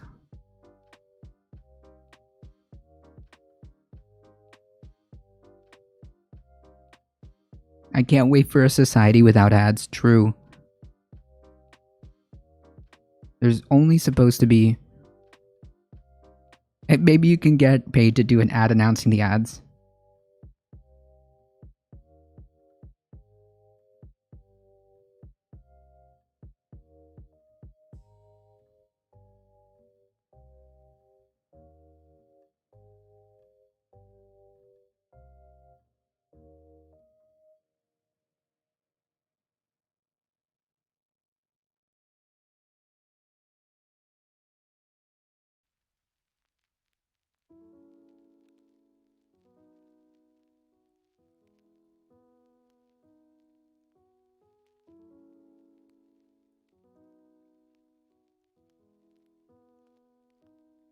I don't know how Hassan does it, but he triggers them. Yeah, you can trigger them. I have a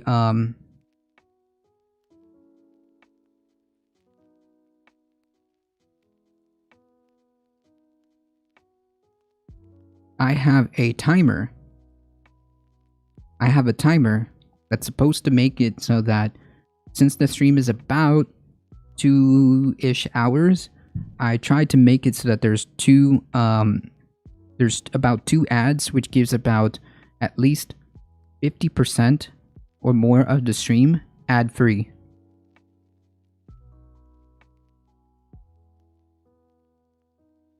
But that's not how it's working out. I guess I have to reorganize that so I can, because like honestly these ads that come in when you just first go into a stream is incredibly annoying. So if I could do one during the opening of the starting soon screen where nothing's going on, just the starting soon screen, will give about 30 something plus minutes of ad free, and then about, theoretically, I have to go back and check it because I had it set up for theoretically 2 ads per stream, so that we would get about an hour and something of ad-free stuff. So I would rather sacrifice a couple of minutes, one being at the beginning when nothing's going on, to eliminate that. But oh Twitch,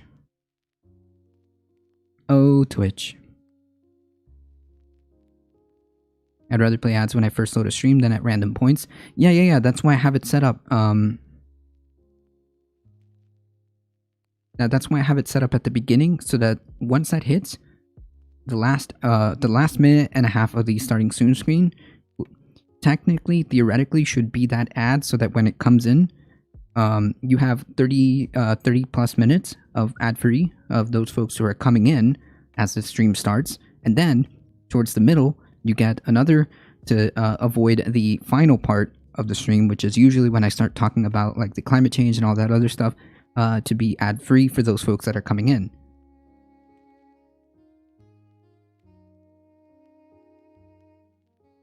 I'd rather the ads play when I first load a stream than at random points.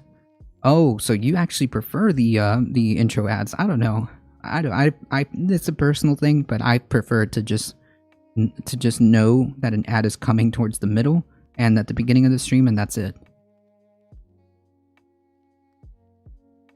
They should make the first auto ad be an option to happen 2 minutes in or something. That would be better. Yeah, they tried to like finagle it by saying like, oh, well, our new ad viewing way is like we'll still show what the streamer's doing kind of, but the ads are playing. I don't know. It's just I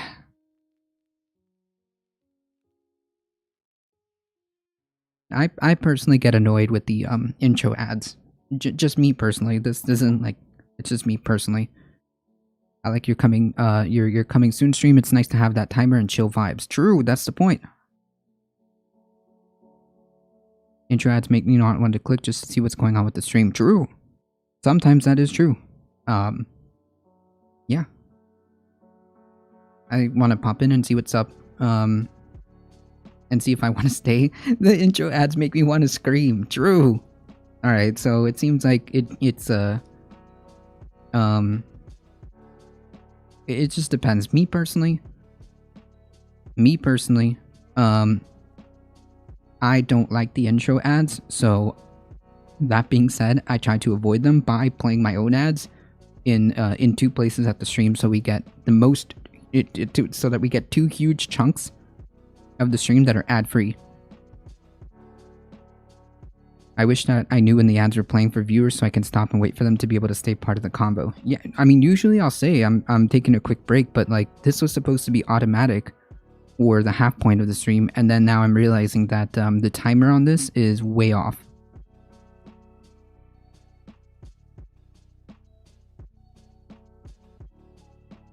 The timer on this is way off.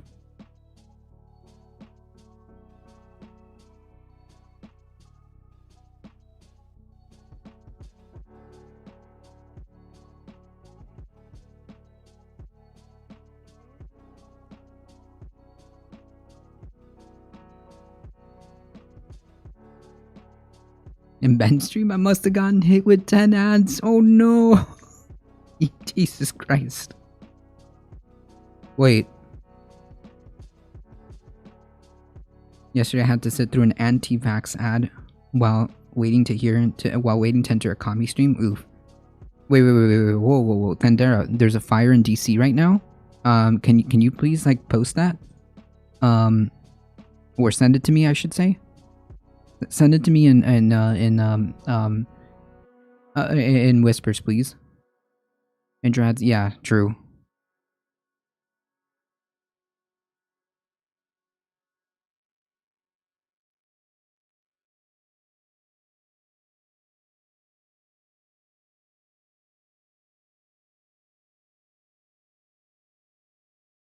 I saw it on Kyle's Twitter. Kalinsky.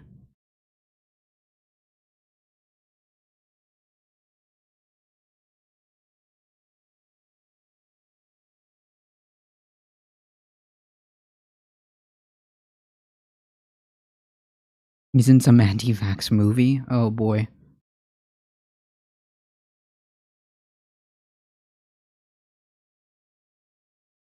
Oh, it's a house fire. Oh. Ooh.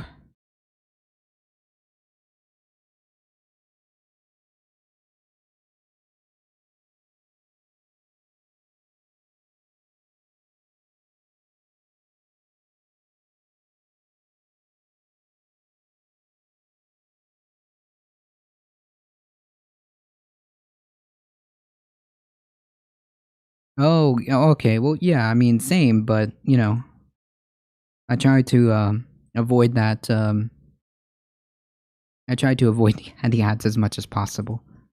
That's just me.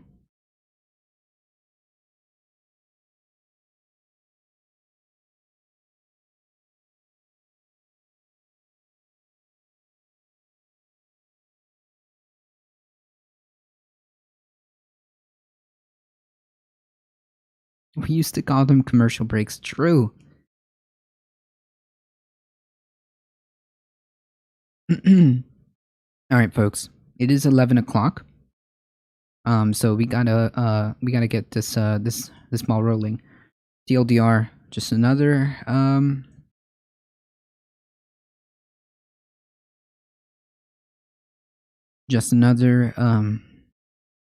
sad state of affairs when it comes to climate change. All right, let me do a quick change.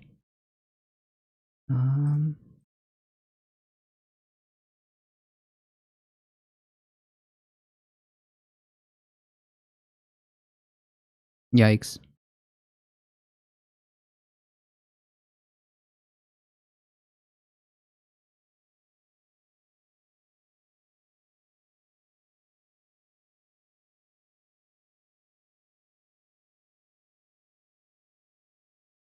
All right, switching to science and technology. That's what that's from. So have we heard there's a flash of flame? Yikes.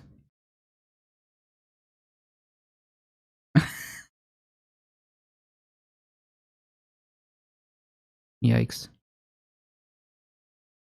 Looks like gasoline or it's a very black smoke. Yeah, maybe. It said it was in a highway. So that might have been a truck or something. Highway area. Yikes. All right, folks. It is time. First and foremost, quick show for myself. Haha, you guys thought the ads were over. No, no. No, I'm kidding, folks. If you guys enjoyed the content, please make sure you hit the follow button. Do the YouTubes, do the Twitters, do the Discords, all that social media stuff. We are here Monday through Thursday, 9 a.m. to 11 a.m. Eastern Time, and Saturdays, for Saturday Catterdays around noon Eastern Time. Spread the word far and wide. That is my call to action. I would much appreciate it if you told everybody and anybody that this is the place to be for news and politics. I hit the bong a little too hard. Sorry, you came in just. I think you came in just in time. Oh, it's a high-rise building. Yikes.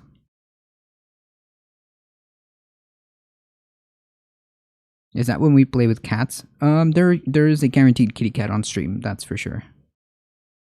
You came in just in time because we're about to start. Okay, so last we left in page 108. Page 108.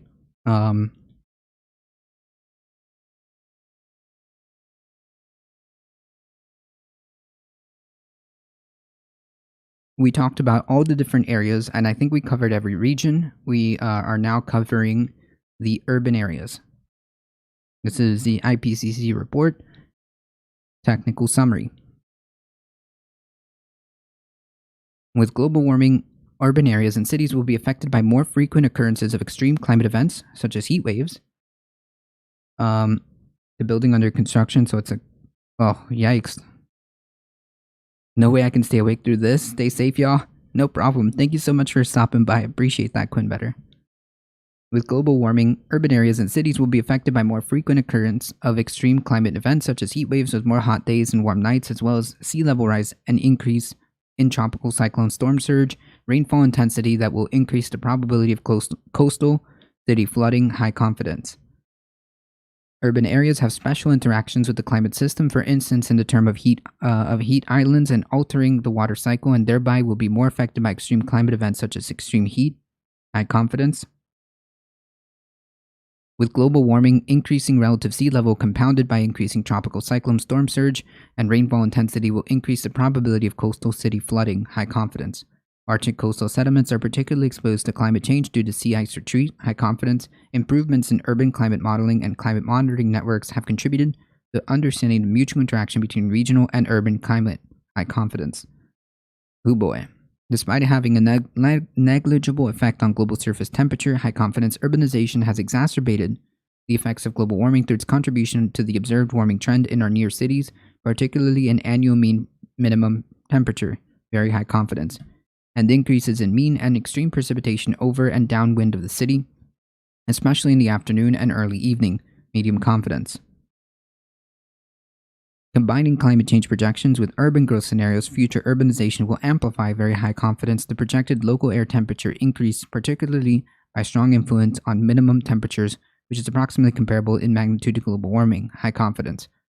Compared to present day, large implications are expected from the combination of future urban development and more frequent occurrence of extreme climate events such as heat waves with more hot days and warm nights, adding to heat stress in cities, very high confidence. Both sea levels and air temperatures are projected to rise in most coastal settlements, high confidence.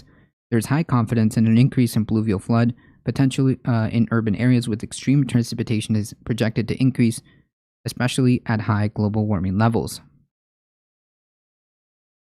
Did we make it? I think we did.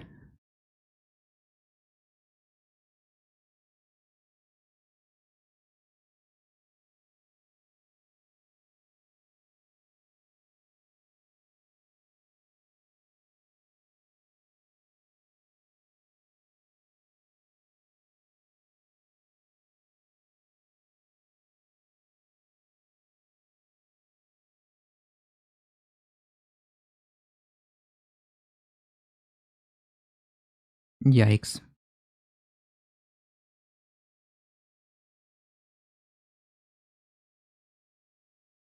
I think we did.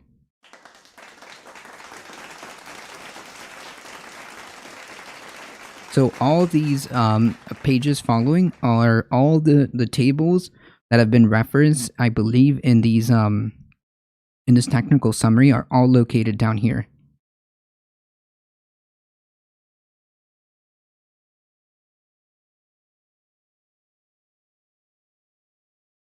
Wow.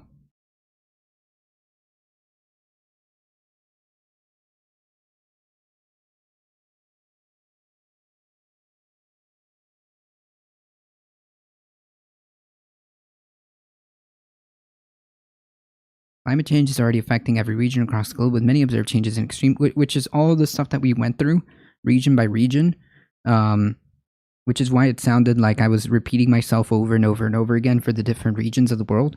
That's because all of these increase high confidence with 3 dots are just all over the place. Climate change is already affecting every region across the world, with many observed and changes in heat extremes attributable to human activity. Yeah, clearly, the conclusion of this is clear. It's clear as day, folks. Emissions need to be cut now, 10 years ago, and virtually every region across the globe is affected. This isn't something that you can run away from. And I hope people understand the severity of the issue.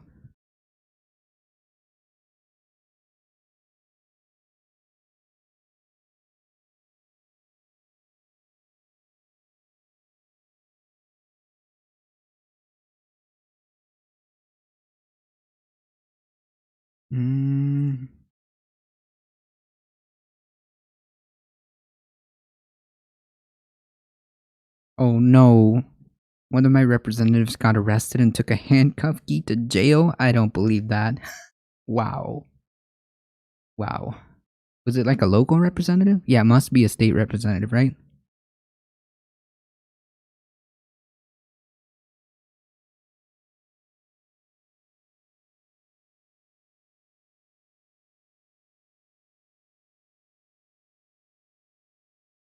Come on.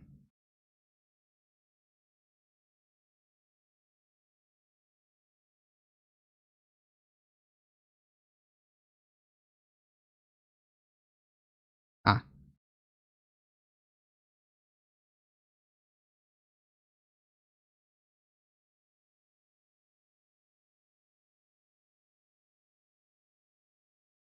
Oof, it's a little...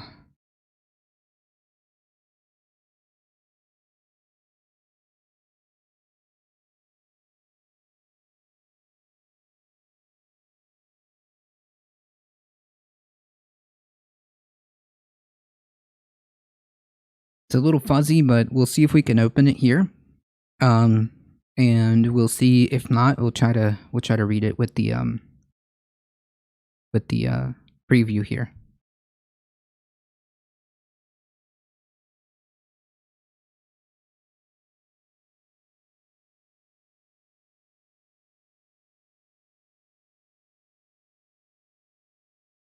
Jewel Jones.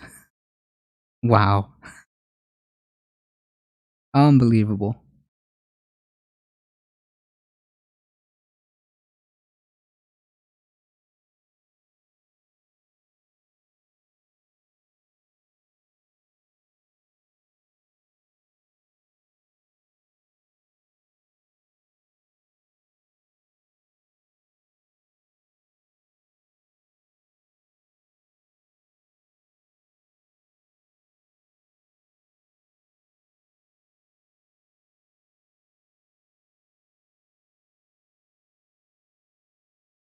Alright, so it seems like it's not,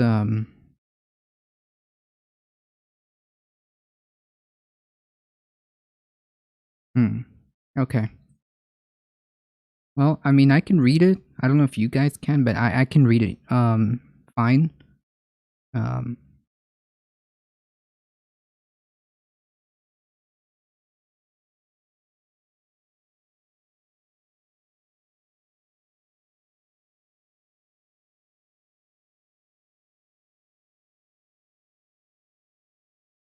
oh yeah.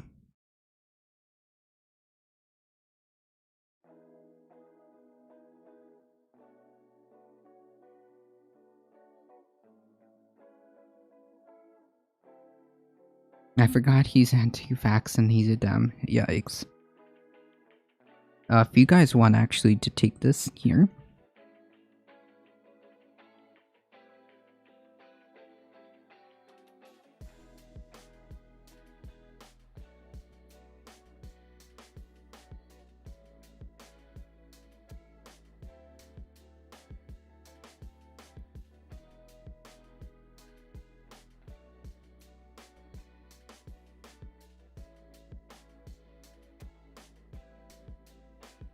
Oh, okay. Much better. Well, kind of. It's a bit fuzzy.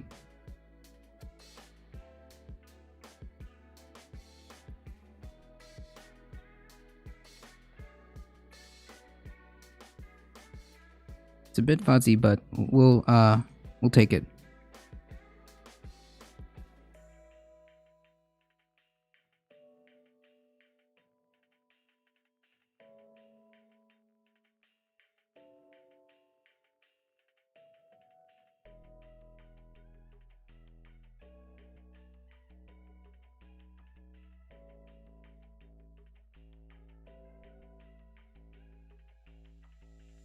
Not sure, Kyle. The Working Group 3 contribution to the IPCC 6th Assessment Report assesses the literature on the scientific, technological, environmental, economic, and social aspects of mitigation of climate change. It assesses the current state of knowledge building on the Working Group 3 contribution to the IPCC's 5th assessment and the 3 special reports in the 6th assessment cycle. These reports the report reflects developments and changes in approaches in the literature on climate change mitigation published since AR5.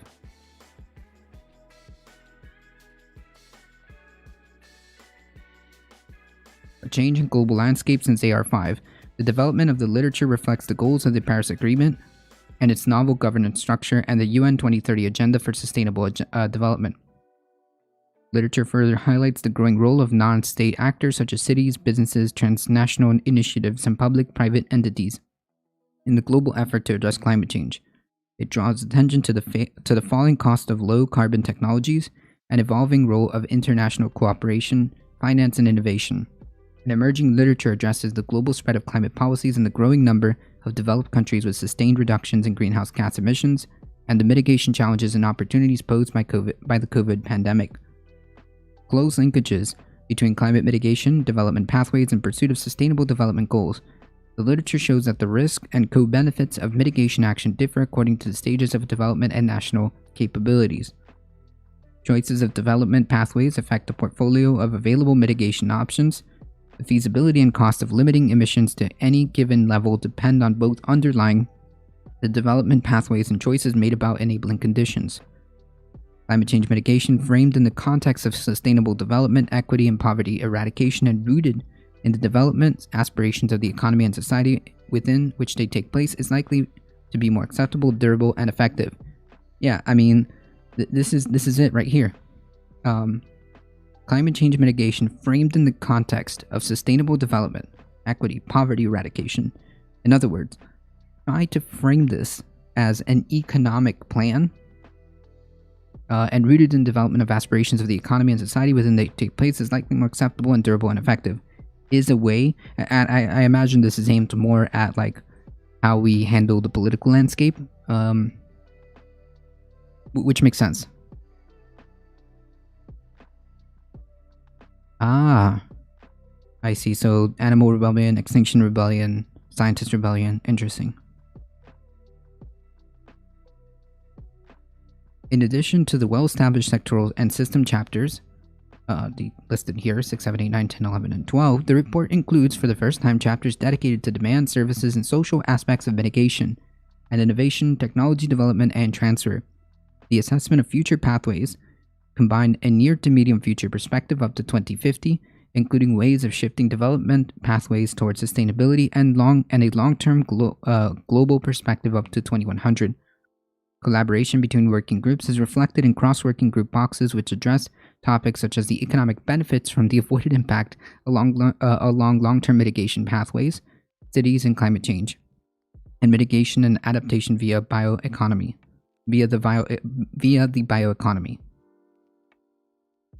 This assessment gives greater attention than AR5 to social, economic, and environmental dimensions of mitigation actions, including from land-based actions and institutional, legal, and financial aspects.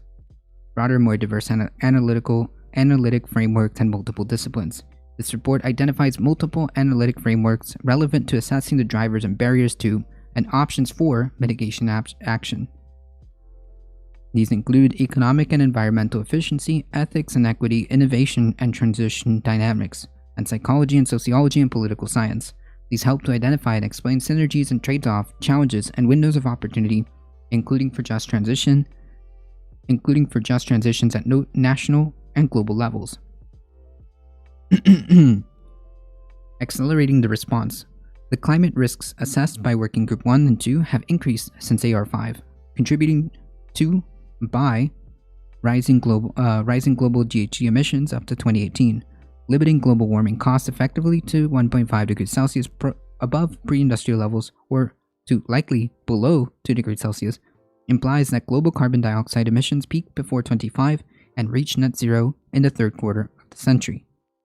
This would imply greater near and medium-term ambitions, accelerated action, and effective implementation. In other words, we need to get our collective shit together. This is what this is telling us. The summary for policymakers is structured as follows. This is good. Actually, I'm glad I started with this one. Section B, where we are now and where we are headed, addresses the recent emission trends and drivers, including recent sectoral, financial, technological, and policy developments. Section C, system transformations to limit global warming, identifies emission pathways consistent with limiting global warming to different levels, along with possible mitigation portfolios. It assesses individual mitigation options at the sectoral level, along with cost and feasibility. D. Mitigation, adaptation, and sustainable development addresses links between mitigation, adaptation, and sustainable development, including the risks and trade-offs associated with specific mitigation actions. Section E. Strengthening the response summarizes our knowledge of how institutional design, policy, finance, and government arrangements can deliver climate mitigation while minimizing risk and maximizing co-benefits. Reference to the underlying report and the technical summary are given in brackets. Is it close brackets? Confidence in key findings is indicated using the IPCC calibrated language.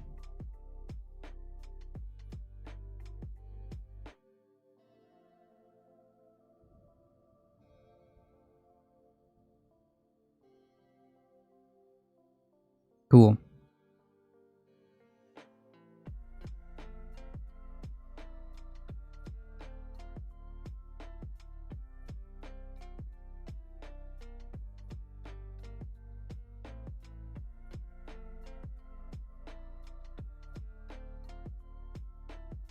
Where are we now, and where are we headed? Annual global GHG emissions have continued to rise since 2010, reaching 59 plus or minus 5.9 gigatons of carbon dioxide in 2018. Although the rate of growth has fallen compared to the previous decade, high confidence 2018 GHG emissions were higher than any previous time in human history, medium confidence. Emission growth has been varied but persistent across different gases, high confidence. Yes, again, all of these figures I'm sure are going to be down here. Or maybe not. Oh, wait. I think this is in the actual full summary. Global anthropogenic GHG emissions were 59 plus or minus 5.9 gigatons in 2018, 11%, 5.9 gigatons higher than in 2010, 51% 2010 to 20 gigatons CO2, higher than 1990 and higher than any previous time in human history. Medium confidence. Average annual GHG emissions for 2009 to 2018 were 56 plus or minus 5.6 gigatons of CO2 compared to the 47 plus or minus 4.7 and 40 plus or minus 4.0 gigatons for 2000 to 2009, 1990 to 1999, respectively. High confidence. GHG emission growth slowed since 2010, while average annual GHG emission growth was 2.3% between 2000 and 2010, and was 1.3% for 2010 to 2018. Emission growth has been varied but persistent across different gases. High confidence. In 2018, CO2 emissions from the fossil fuel and industry were 38 plus or minus 3 gigatons of CO2 from agriculture, forestry, and other land use change. 5.4 plus or minus 2.7 gigatons methane, 12 plus or minus 2.3 gigatons of CO2 nitrous oxide, 2.5 plus or minus 1.5 gigatons of CO2, and fluorinated gases, 1.8 to plus or minus 0.3 gigatons of CO2 equivalent.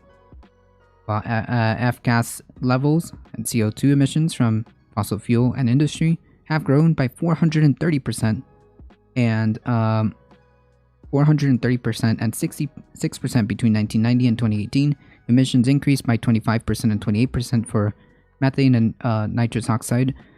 The group of fluorinated gases have jointly grown much faster than other GHGs and makes a non-negligible contribution to global warming today. CO2 remains the major driver of warming.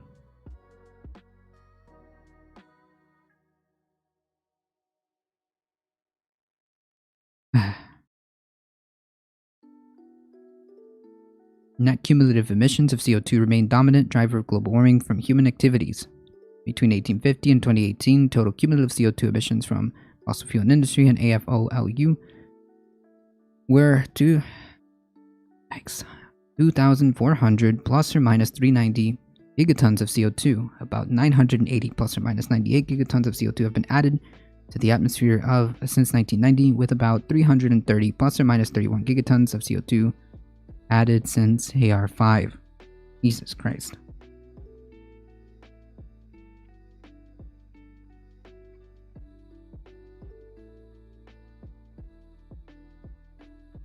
True.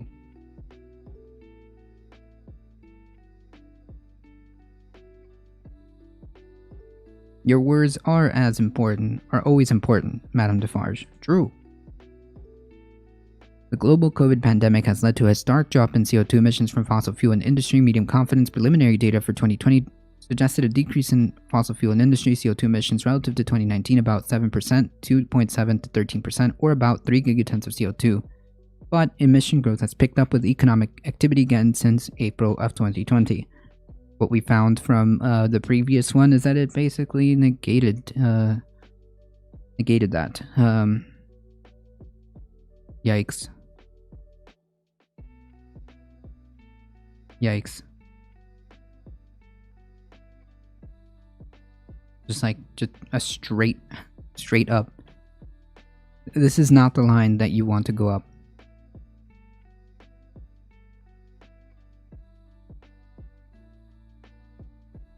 You're reading the annual climate change report. I was stuck 30 minutes back in check due to a work phone call. Yes, we just started. We're on page 5 of the working group 3 that was leaked by the folks at Scientist Rebellion. We are on page 5, which I believe this will probably be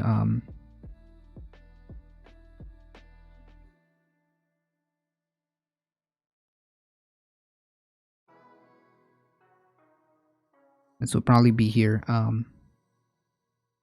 Growth in global per capita GDP and population has outpaced the fall in the global average use of energy per unit of GDP. However, a growing number of countries have entered a period of sustained GHG emission reductions in the absence of economic crisis. Huh. Interesting. Materials and energy consumption associated with rising incomes have been the strongest driver of CO2 emissions from fossil fuel combustion, with a smaller contribution from population growth. materials and energy consumption associated with rising incomes have been the strongest driver of CO2 emission growth from fossil fuels. Huh. Interesting. Continued growth in per capita GDP and population between 2010 and 2018 increased fossil fuel and industry CO2 emissions by 2.3% and 1% per year respectively. This growth continuously outpaced the reduction in use of energy per unit of GDP, minus 2.2% per year globally. High confidence. Technological change driving of energy efficient improvements and the switch to lower carbon energy sources have led to a decoupling of economic growth and emissions in many countries, but fewer countries have experienced absolute emission reductions. High confidence.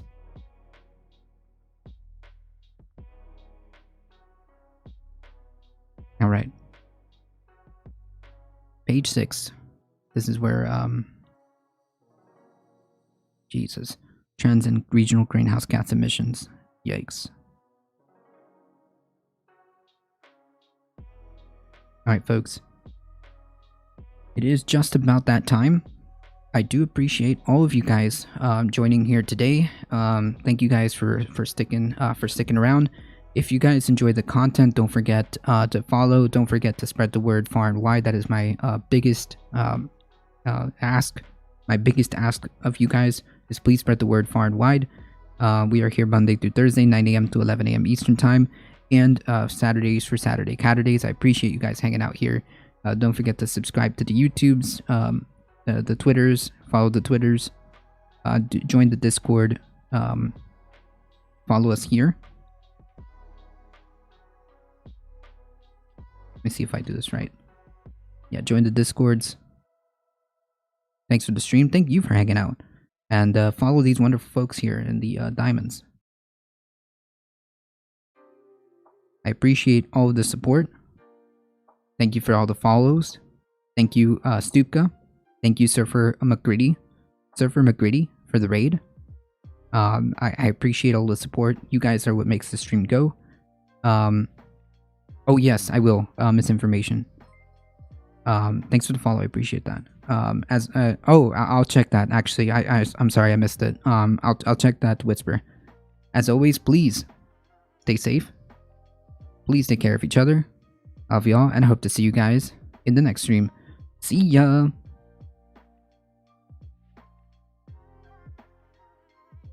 Please clap.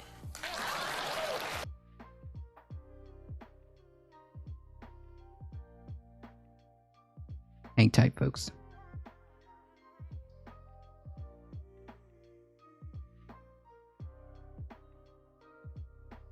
You know what? We haven't seen Ben in a while.